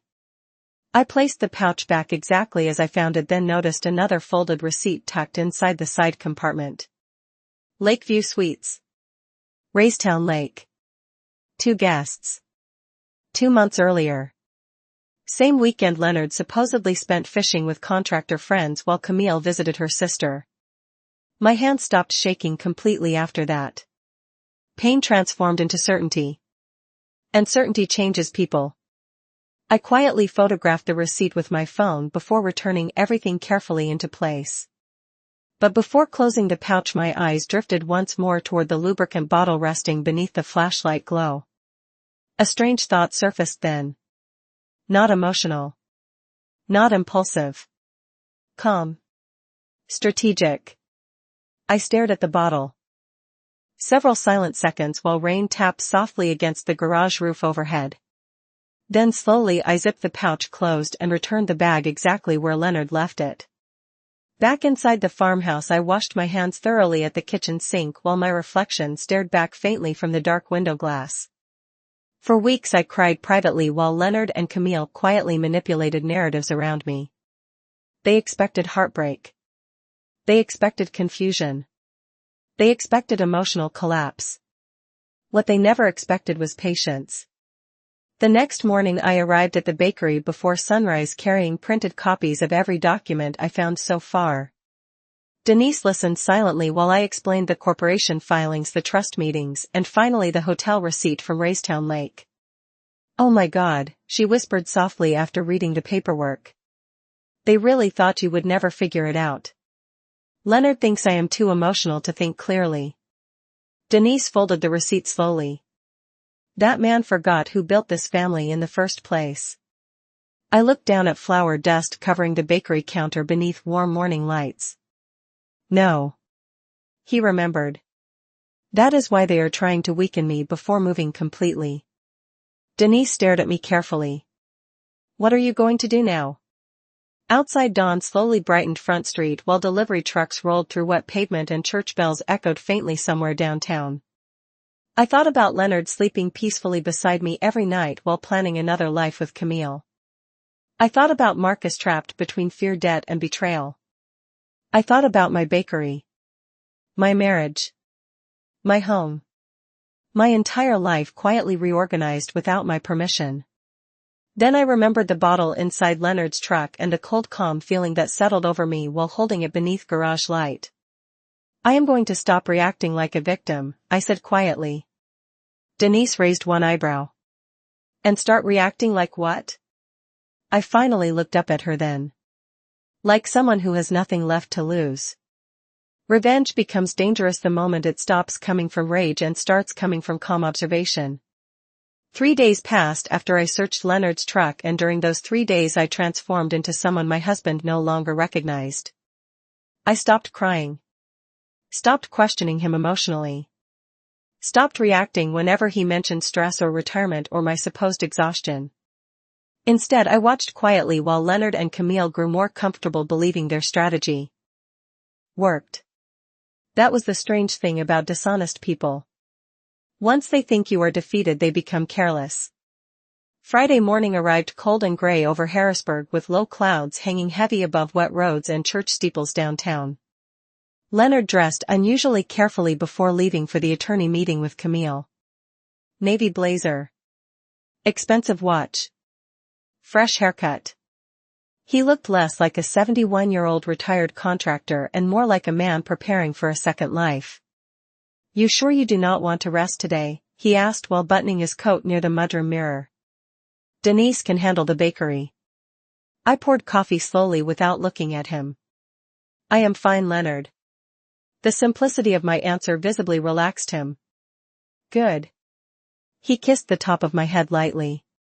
"We will talk this weekend about simplifying some things." Simplifying some things. Meaning my life. My property. My future. "Drive safe," I replied calmly. Leonard smiled once before disappearing into the cold morning rain. The second his truck pulled away from the farmhouse, I grabbed my purse and drove directly toward downtown Harrisburg. Not to the bakery. To Richard Halpern's office building. Again. This time I waited across the street inside my parked Buick, watching rain streak across the windshield while office workers hurried beneath umbrellas along Market Street. Around 9:45 Leonard arrived. Alone. 10 minutes later Camille appeared separately, wearing a cream trench coat and carrying a leather folder against her chest. She entered the building without looking around once. My chest tightened painfully despite everything, because seeing them move so naturally around each other outside family settings made the betrayal feel even more real somehow. Not reckless. Routine. Practiced. I remained parked there almost 2 hours while cold rain drummed softly against the roof. At one point I watched Leonard and Camille exit briefly together, carrying coffee cups while laughing about something near the building entrance. Laughing. The same man who barely spoke during dinner with me now stood smiling beside my daughter-in-law like they shared private sunlight nobody else could touch. My fingers tightened around the steering wheel until they hurt. But still I stayed calm. Because pain finally stopped controlling me. Information controlled me now. Around noon they finally left separately again. Leonard headed toward his truck while Camille disappeared into her SUV without acknowledging him publicly once. Careful. Professional. Strategic. Everything about their behavior suggested this affair evolved far beyond emotion into partnership. I waited until both vehicles disappeared completely before entering the office building myself. The receptionist recognized me immediately this time. Mrs. Bennett. I smiled politely. I forgot to ask something earlier this week. My husband mentioned retirement authorization paperwork involving our shared assets. The receptionist hesitated slightly.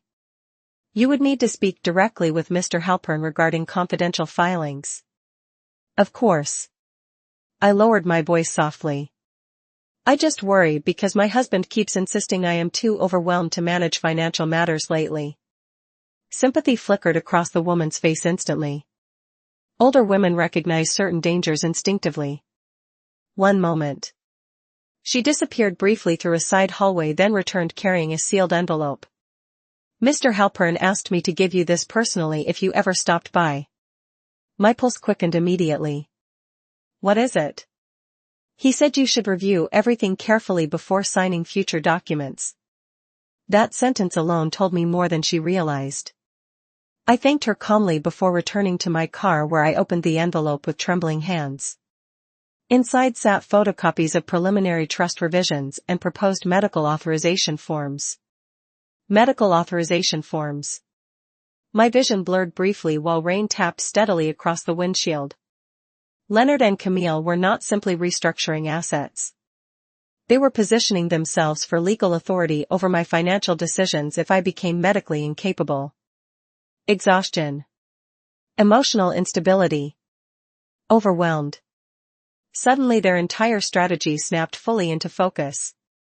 They wanted documentation supporting the idea that I struggled mentally and physically from stress. Once established, they could gradually control everything. My bakery. Property. Accounts. Even medical choices eventually. And Leonard expected me to sign pieces of it willingly while believing he protected me. I sat motionless inside the car several long minutes while cold fury settled deeper than heartbreak ever reached. Around 2 that afternoon I finally arrived at the bakery, where Denise immediately noticed the envelope in my hands. After reading the documents, her face turned pale. Jesus Christ. They are building a legal case around my supposed decline. Denise lowered the papers slowly. This is not just cheating anymore.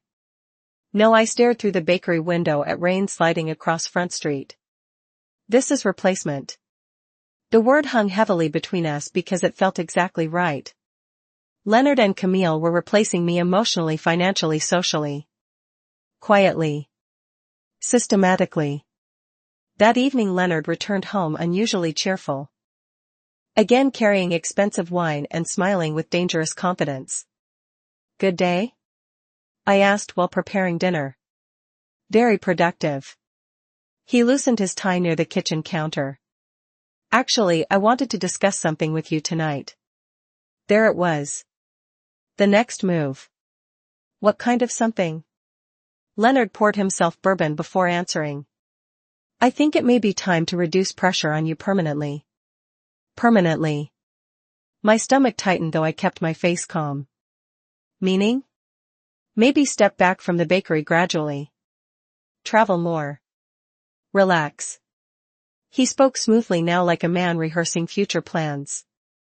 You spent your entire life taking care of everybody else. And now you want to take care of me?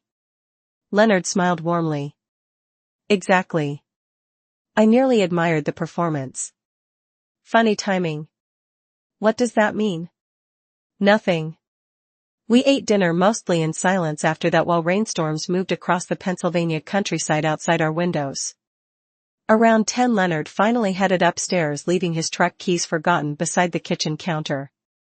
I stared at them several seconds while the grandfather clock ticked softly through darkness. Then I stood slowly, grabbed my coat and walked toward the garage again. Cold air smelled like gasoline and wet pavement when I opened the truck door beneath dim overhead lights. The overnight bag remained exactly where I left it earlier that week. Calmly, carefully, I unzipped the small black pouch again and removed the expensive lubricant bottle resting inside. My hands no longer shook. Back inside the farmhouse, I walked into the downstairs utility room where shelves held old contractor supplies left from Leonard's renovation years. Paint thinner. Caulk tubes. Industrial adhesives.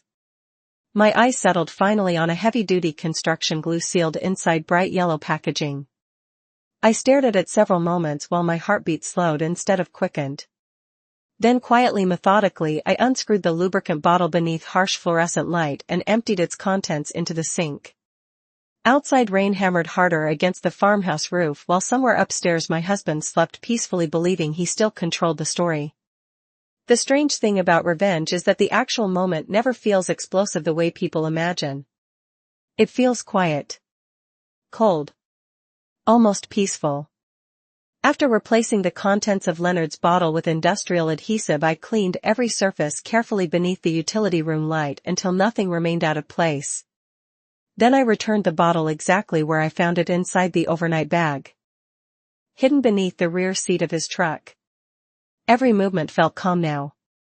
Deliberate. Not because I stopped hurting, but because grief eventually burns itself into something sharper than sadness. By the time I climbed back upstairs, rain had finally stopped outside the farmhouse, leaving only dripping branches tapping softly against the roof. Leonard remained asleep, facing away from my side of the bed, breathing steadily like a man completely certain of his control over the future. I stood beside the bed several silent seconds, looking down at him while moonlight filtered faintly through curtains across his silver hair. Once upon a time I loved this man enough to build an entire life around him. Now I barely recognized the stranger sleeping beneath our blankets. Saturday morning arrived, cold, bright, and deceptively peaceful across central Pennsylvania. Sunlight reflected across wet roads while church bells echoed downtown and neighbors resumed ordinary routines after days of rain. Leonard seemed unusually energetic at breakfast, humming softly while reading messages on his phone. Every few minutes a private smile touched the corner of his mouth before disappearing again. I noticed everything now. You seem happy, I said while pouring coffee. Leonard glanced up casually. Nice weather finally. That is all? He smiled faintly. Maybe things are finally settling down. Settling down. Meaning his legal plans. His secret meetings. His affair. You heading out today? I asked. Might check on Marcus later. Of course he would. My stomach tightened slightly but my face remained calm. That is kind of you. Leonard reached across the table, squeezing my hand gently. You doing all right, baby? There was almost genuine warmth in his eyes then, which somehow made everything worse. Because some part of Leonard probably still believed he cared about me even while dismantling my entire existence behind my back. I am doing much better lately, I answered truthfully. Around noon Leonard showered, shaved carefully and dressed in dark jeans with the expensive navy sweater Camille once complimented during Thanksgiving dinner. I remembered that now too. How her eyes lingered on him slightly too long while Marcus poured wine nearby, unaware of what lived inside his own home. "I may be late," Leonard said while grabbing his truck keys from the counter. "Marcus wants help reviewing paperwork." "Paperwork. Always paperwork now." "Drive safe," I replied quietly. Then he left beneath bright autumn sunlight without realizing his carefully managed life was already beginning to collapse. The moment his truck disappeared down the road, I sat alone at the kitchen table staring into silence. My hands trembled slightly for the first time since the night before. Not from guilt. From anticipation. Because despite everything I still did not fully know how events would unfold. Maybe Leonard would discover the switch immediately. Maybe nothing would happen at all. Maybe I had finally crossed some invisible moral line inside myself that could never be uncrossed. Around 3 in the afternoon Denise called from the bakery asking whether I wanted her to close early because business stayed slow after the storms. I almost told her everything then. Instead I simply said I needed quiet tonight. "You sound strange," she admitted softly before hanging up. "Maybe I finally stopped being afraid," I answered.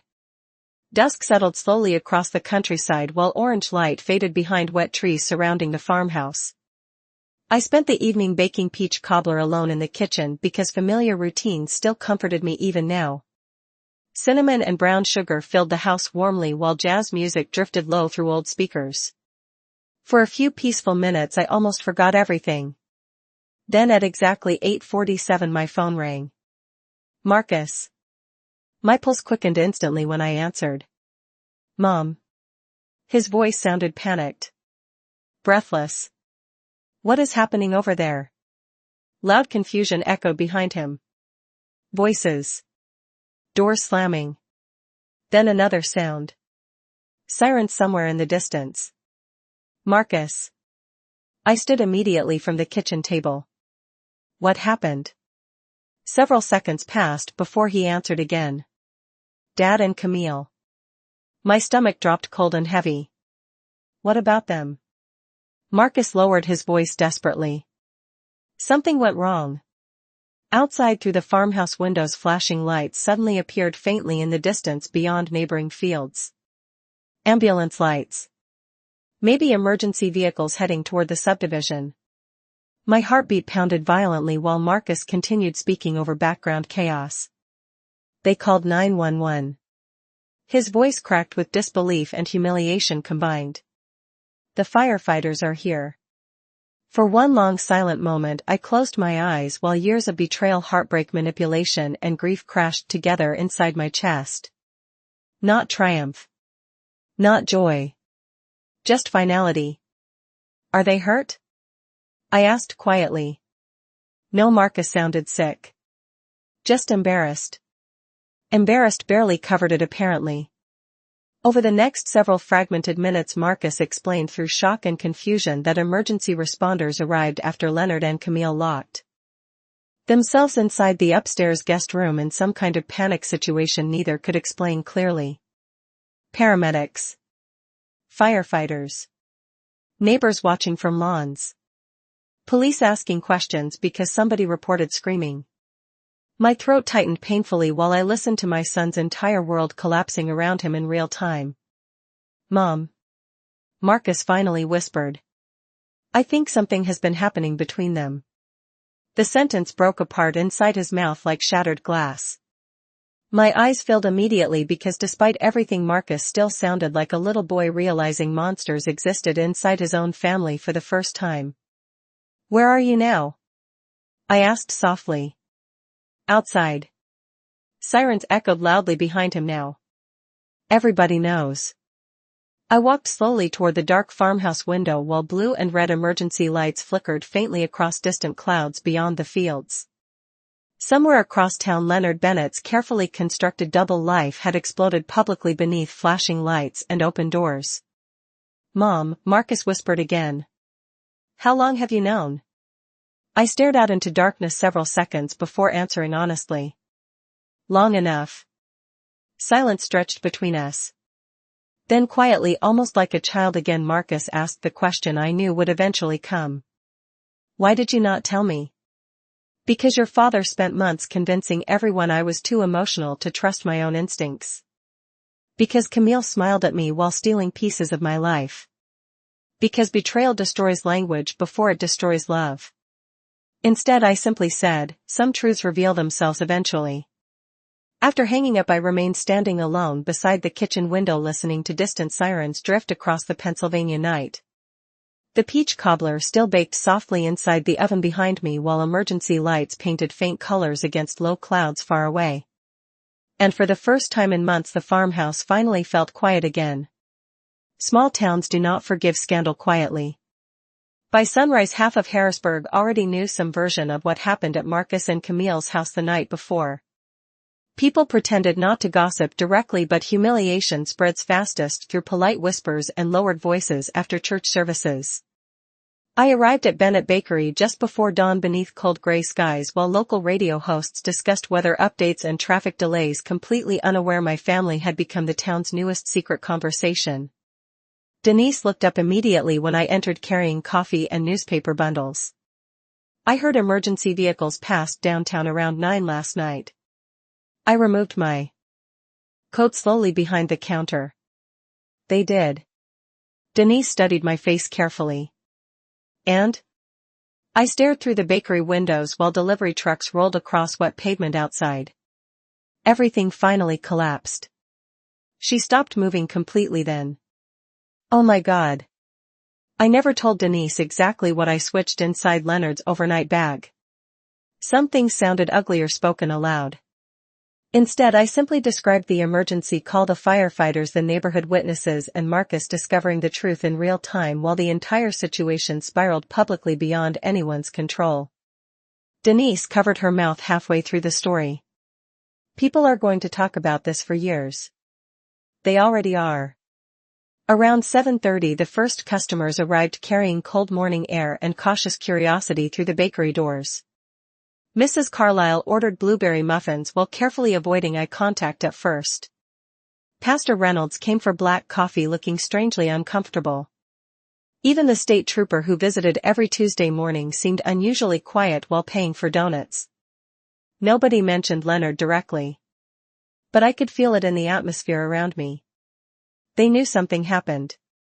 Small towns always know before official stories even settle. Around 9 o'clock, my phone finally rang. Leonard. I stared at his name several long seconds before answering calmly. Hello. Silence lingered briefly on the line. Then Leonard spoke with a voice I barely recognized. Hoarse. Exhausted. Where are you? At the bakery. Another silence. I need to see you. Not baby anymore. Not warm concern. Just panic hiding beneath restraint. I am working. Leonard lowered his voice immediately. Gloria, please. Please. Strange how quickly powerful men rediscover humility once public shame enters the room. What exactly happened last night? I asked softly, even though I already knew enough. His breathing grew heavier through the phone. It was an accident. The lie sounded pathetic now. Weak. Desperate. An accident involving firefighters. Something malfunctioned. I closed my eyes briefly while customers moved quietly around the bakery behind me. At Marcus's house. Leonard did not answer. With Camille. More silence. Then finally. Can we talk privately? I looked through the front window at cloudy skies hanging low above downtown Harrisburg. You spent months speaking privately, Leonard.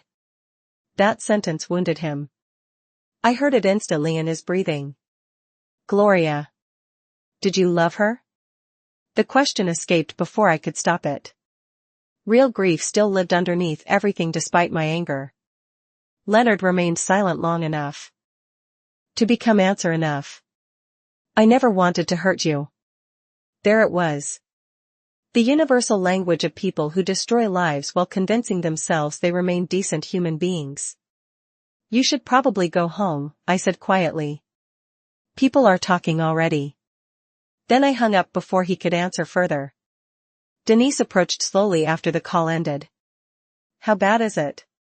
Bad enough.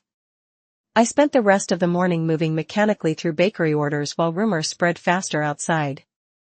By noon, even customers from neighboring towns had heard distorted versions of the story involving emergency responders at Marcus's house and some kind of scandal connected to Leonard and Camille. Nobody knew details yet, but public humiliation already began consuming them both. Around 1:15 the bakery door opened and Marcus walked inside looking like a man who had not slept in days. His eyes were bloodshot. His clothes wrinkled. The exhaustion in his face broke my heart instantly because unlike Leonard and Camille, he still looked emotionally destroyed rather than strategically defensive. Mom. I walked around the counter immediately and hugged him without hesitation. Marcus collapsed into the embrace harder than expected, like a child holding himself together too long. I am sorry, he whispered against my shoulder. I am so sorry. My eyes burned immediately hearing that level of pain in my son's voice. Come sit down. We moved into the back office where rain clouds gathered again beyond the small office window. Marcus sat heavily across from my desk staring at the floor while his hands shook visibly. How long? He finally asked quietly. I answered honestly. I suspected for weeks. I knew for certain recently. Marcus covered his face briefly. Everybody knew before me. No, my voice softened. People like your father survive by controlling information. Marcus laughed bitterly through tears. Camille told me I was paranoid whenever I questioned anything. There it was again. Same strategy. Same emotional manipulation. She made me feel guilty constantly for doubting her. That was intentional. Marcus looked up slowly then. Did Dad know I suspected something? I thought carefully before answering. I think Leonard believed he could manage everybody indefinitely. The room fell silent several moments before Marcus finally whispered the question I dreaded most. Did you know what would happen last night? My heartbeat slowed instantly. Here it was. The line between revenge and confession. I met my son's eyes carefully across the office. I knew your father had been lying to me for months while trying to position me as emotionally unstable. Marcus swallowed hard. That is not what I asked. Outside thunder rumbled faintly across the Pennsylvania sky while bakery customers laughed somewhere beyond the office door, completely unaware of the conversation unfolding behind thin walls. Some people create disasters themselves eventually, I said quietly. Marcus stared at me a long time after that answer. Long enough to understand without hearing anything directly. But he never asked again. Around 3 o'clock another unexpected visitor arrived at the bakery. Camille. The second she stepped through the front door, conversation near the pastry cases stopped almost completely. Small-town judgment filled the room instantly, though nobody spoke openly. Camille looked terrible. Pale face hidden behind oversized sunglasses despite cloudy weather. Hair pulled back carelessly. Expensive cream coat wrinkled from stress. For the first time since I met her, she no longer looked perfectly composed. She looked frightened. Can we talk? She asked softly.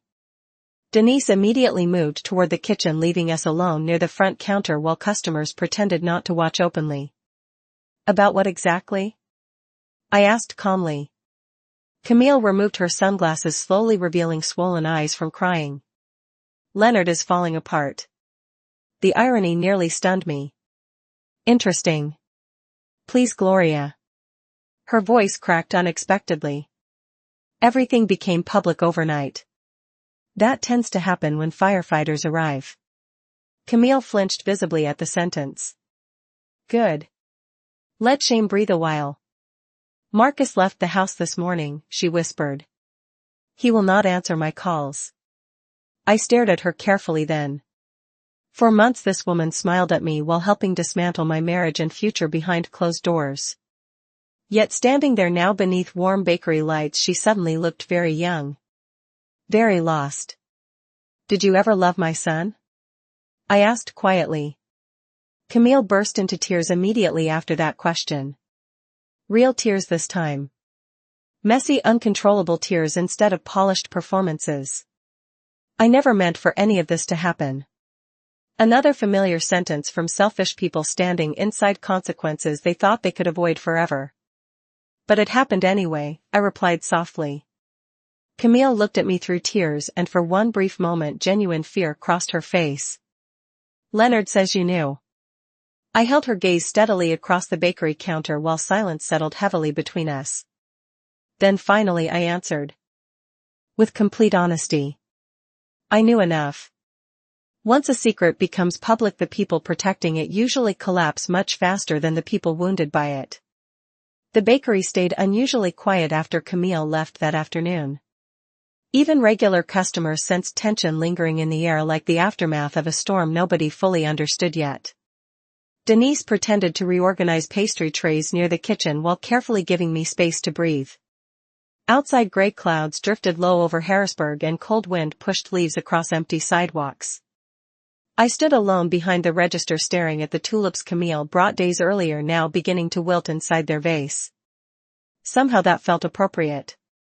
Around 4:30 Marcus returned unexpectedly, carrying a small duffel bag over one shoulder. He looked emotionally hollowed out. Not angry anymore. Just exhausted in the deepest possible way. You can stay here tonight if you want, I said softly before he even asked. Marcus nodded once without speaking. The silence between us hurt because mothers spend their lives trying to protect children from pain only to eventually realize some heartbreak arrives no matter how hard you fight it away. After closing the bakery, we drove back toward the farmhouse through light rain and fading evening light. Marcus barely touched the radio the entire drive. He simply stared through the passenger window, watching wet fields blur past while thoughts consumed him somewhere far away. Did she ever say why? He finally asked quietly halfway home. I tightened my hands around the steering wheel slightly. Camille? He nodded.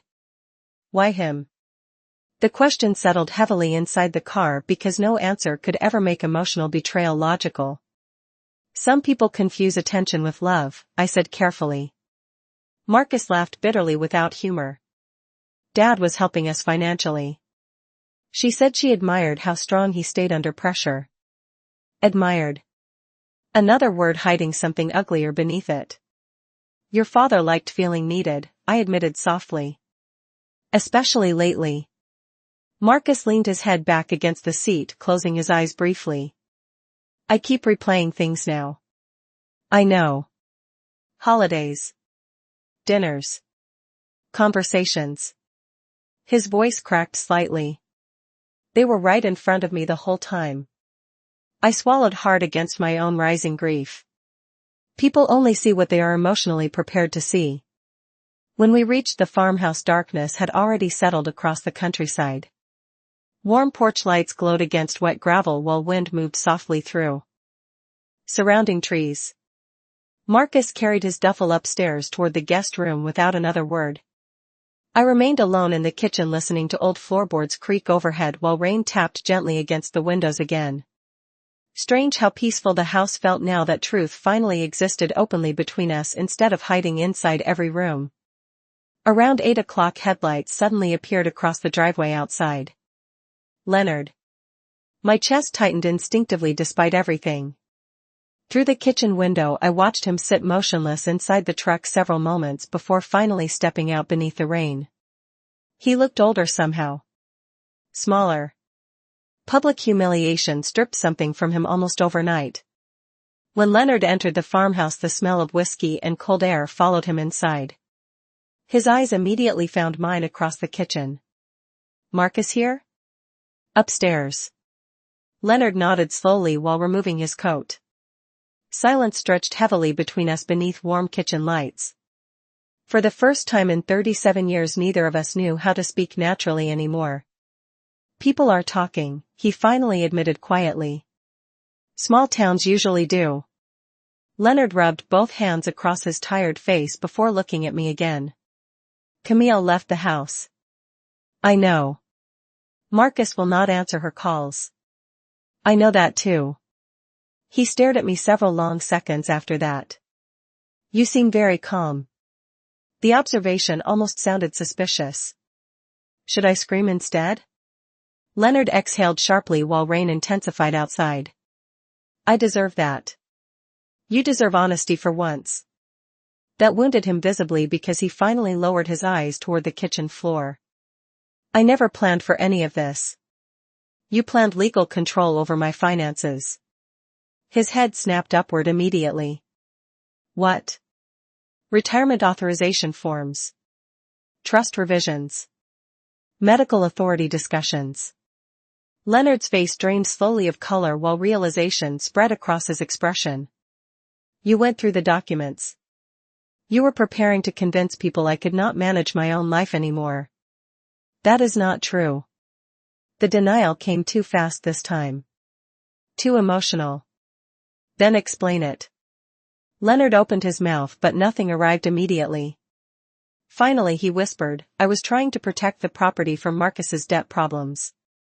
By removing me from decisions? It was temporary. And the affair with Camille? His shoulders collapsed slightly after that question. I do not know how it happened. That is a lie. Silence again. Then finally. We spent too much time together during Marcus's business collapse. Leonard's voice sounded hollow now. She understood pressures you stopped seeing. The cruelty of that sentence stunned even him once spoken aloud. I saw regret flash instantly across his face afterward. But some truths cannot be pulled back once they escape into air. I stopped seeing you? I whispered quietly. Leonard looked away toward rain streaking down dark windows. Our marriage became routine. Routine. 37 years reduced to routine while he secretly built another relationship behind my back. And she made you feel young again. He never answered directly. Which answered everything. Upstairs floorboards creaked suddenly and Marcus appeared at the kitchen entrance wearing sweatpants and exhaustion across his face. The second he saw Leonard, silence flooded the room completely. Father and son stared at each other several painful seconds before Marcus finally spoke. Was any of it real? Leonard swallowed hard.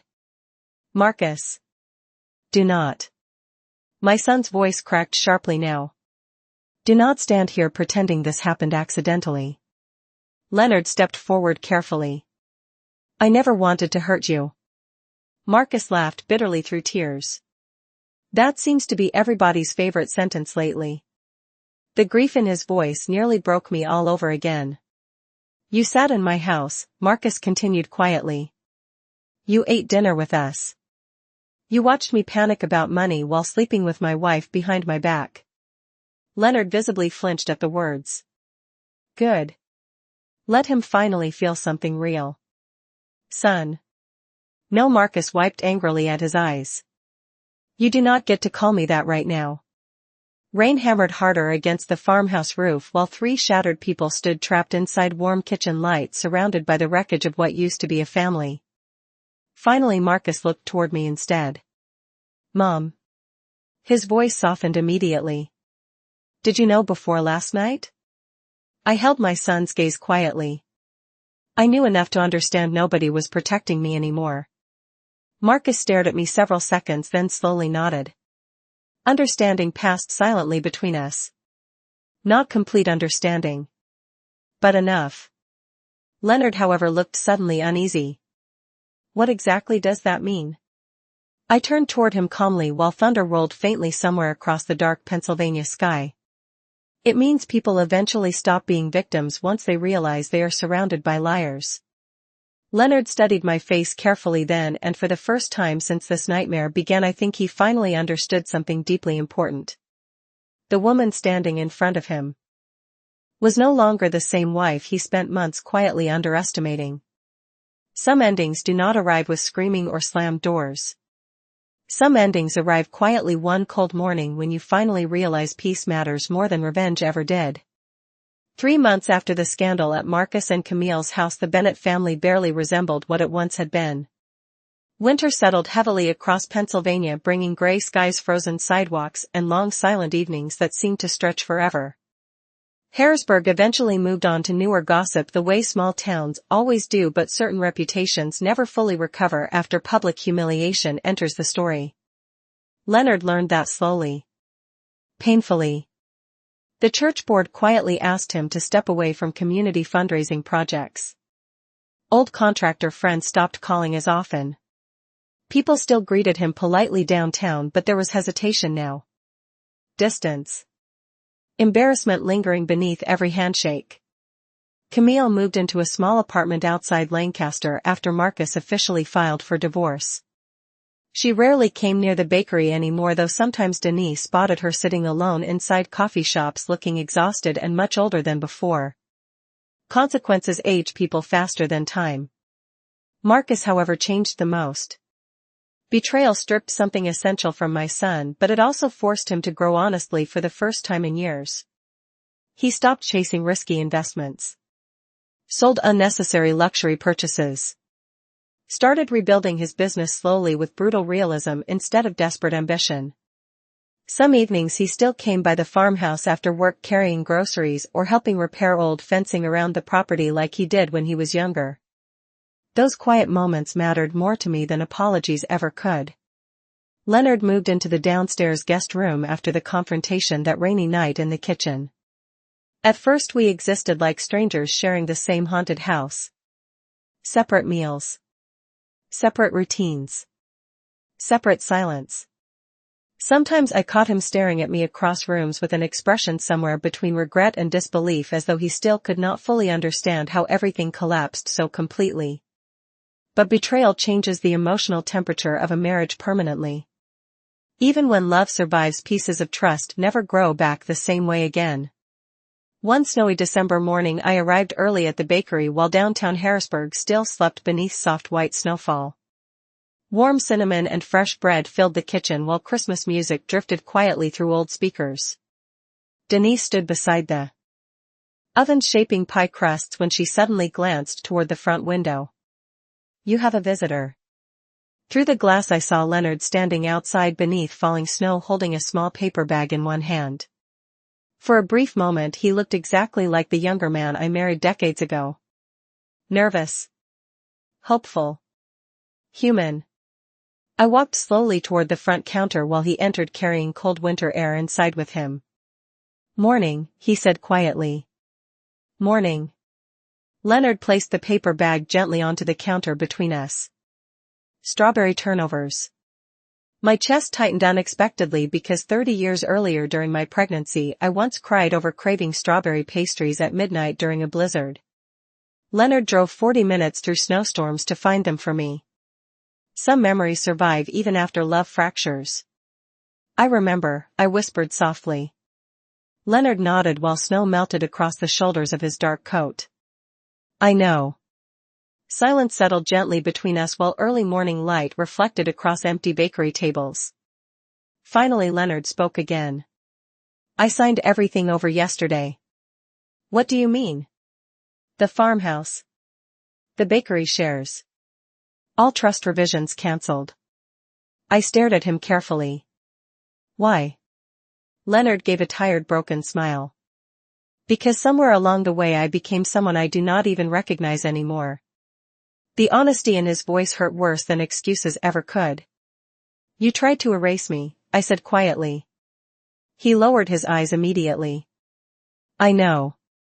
You made me feel insane for noticing your lies." "I know that too." Outside snow continued falling softly over downtown streets while customers slowly began appearing in the distance beyond frosted windows. "Did you love her?" I asked one final time. Leonard remained silent several long seconds before answering honestly for once. "I loved how she made me feel before reality touched it." Strange answer. But truthful. "And me?" His eyes finally met mine again, filled with grief so deep it almost looked physical. "You were the real thing."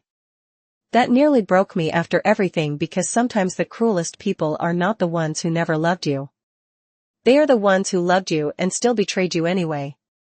Leonard left shortly afterward carrying empty hands back into falling snow while Christmas music played softly through the bakery speakers behind me. I watched him disappear down Front Street, feeling sadness but not devastation anymore. The storm already passed. Weeks later, on Christmas Eve, the farmhouse glowed warmly beneath fresh snow and golden lights wrapped around porch railings. Marcus helped me decorate the tree while old jazz records played softly in the background. For the first time in months, peace finally existed inside the house again. Not perfect peace. Not magical healing. Just honest quiet after prolonged emotional war. Mom. Marcus hung another ornament carefully before speaking again. Do you regret any of it? I looked toward the kitchen where peach cobbler baked slowly inside the oven, filling the farmhouse with cinnamon and sugar exactly like the night everything finally collapsed. Regret what? He hesitated awkwardly. How things ended. I thought about Leonard sitting alone somewhere in a small rental house outside town, carrying public shame and private regret. I thought about Camille rebuilding her life surrounded by consequences she never imagined would arrive so brutally. I thought about myself standing in that cold garage months earlier, realizing nobody planned to save me except me. Then I looked at my son beneath warm Christmas lights glowing softly against winter darkness and answered honestly. No, Marcus. My voice remained calm, steady, certain. I regret how long I stayed blind. Snow continued falling quietly outside the farmhouse windows while laughter from neighboring houses drifted faintly across the frozen Pennsylvania night. And somewhere deep inside myself I finally understood something important about survival. The most powerful revenge was never humiliation. It was refusing to disappear after people tried so hard to erase you.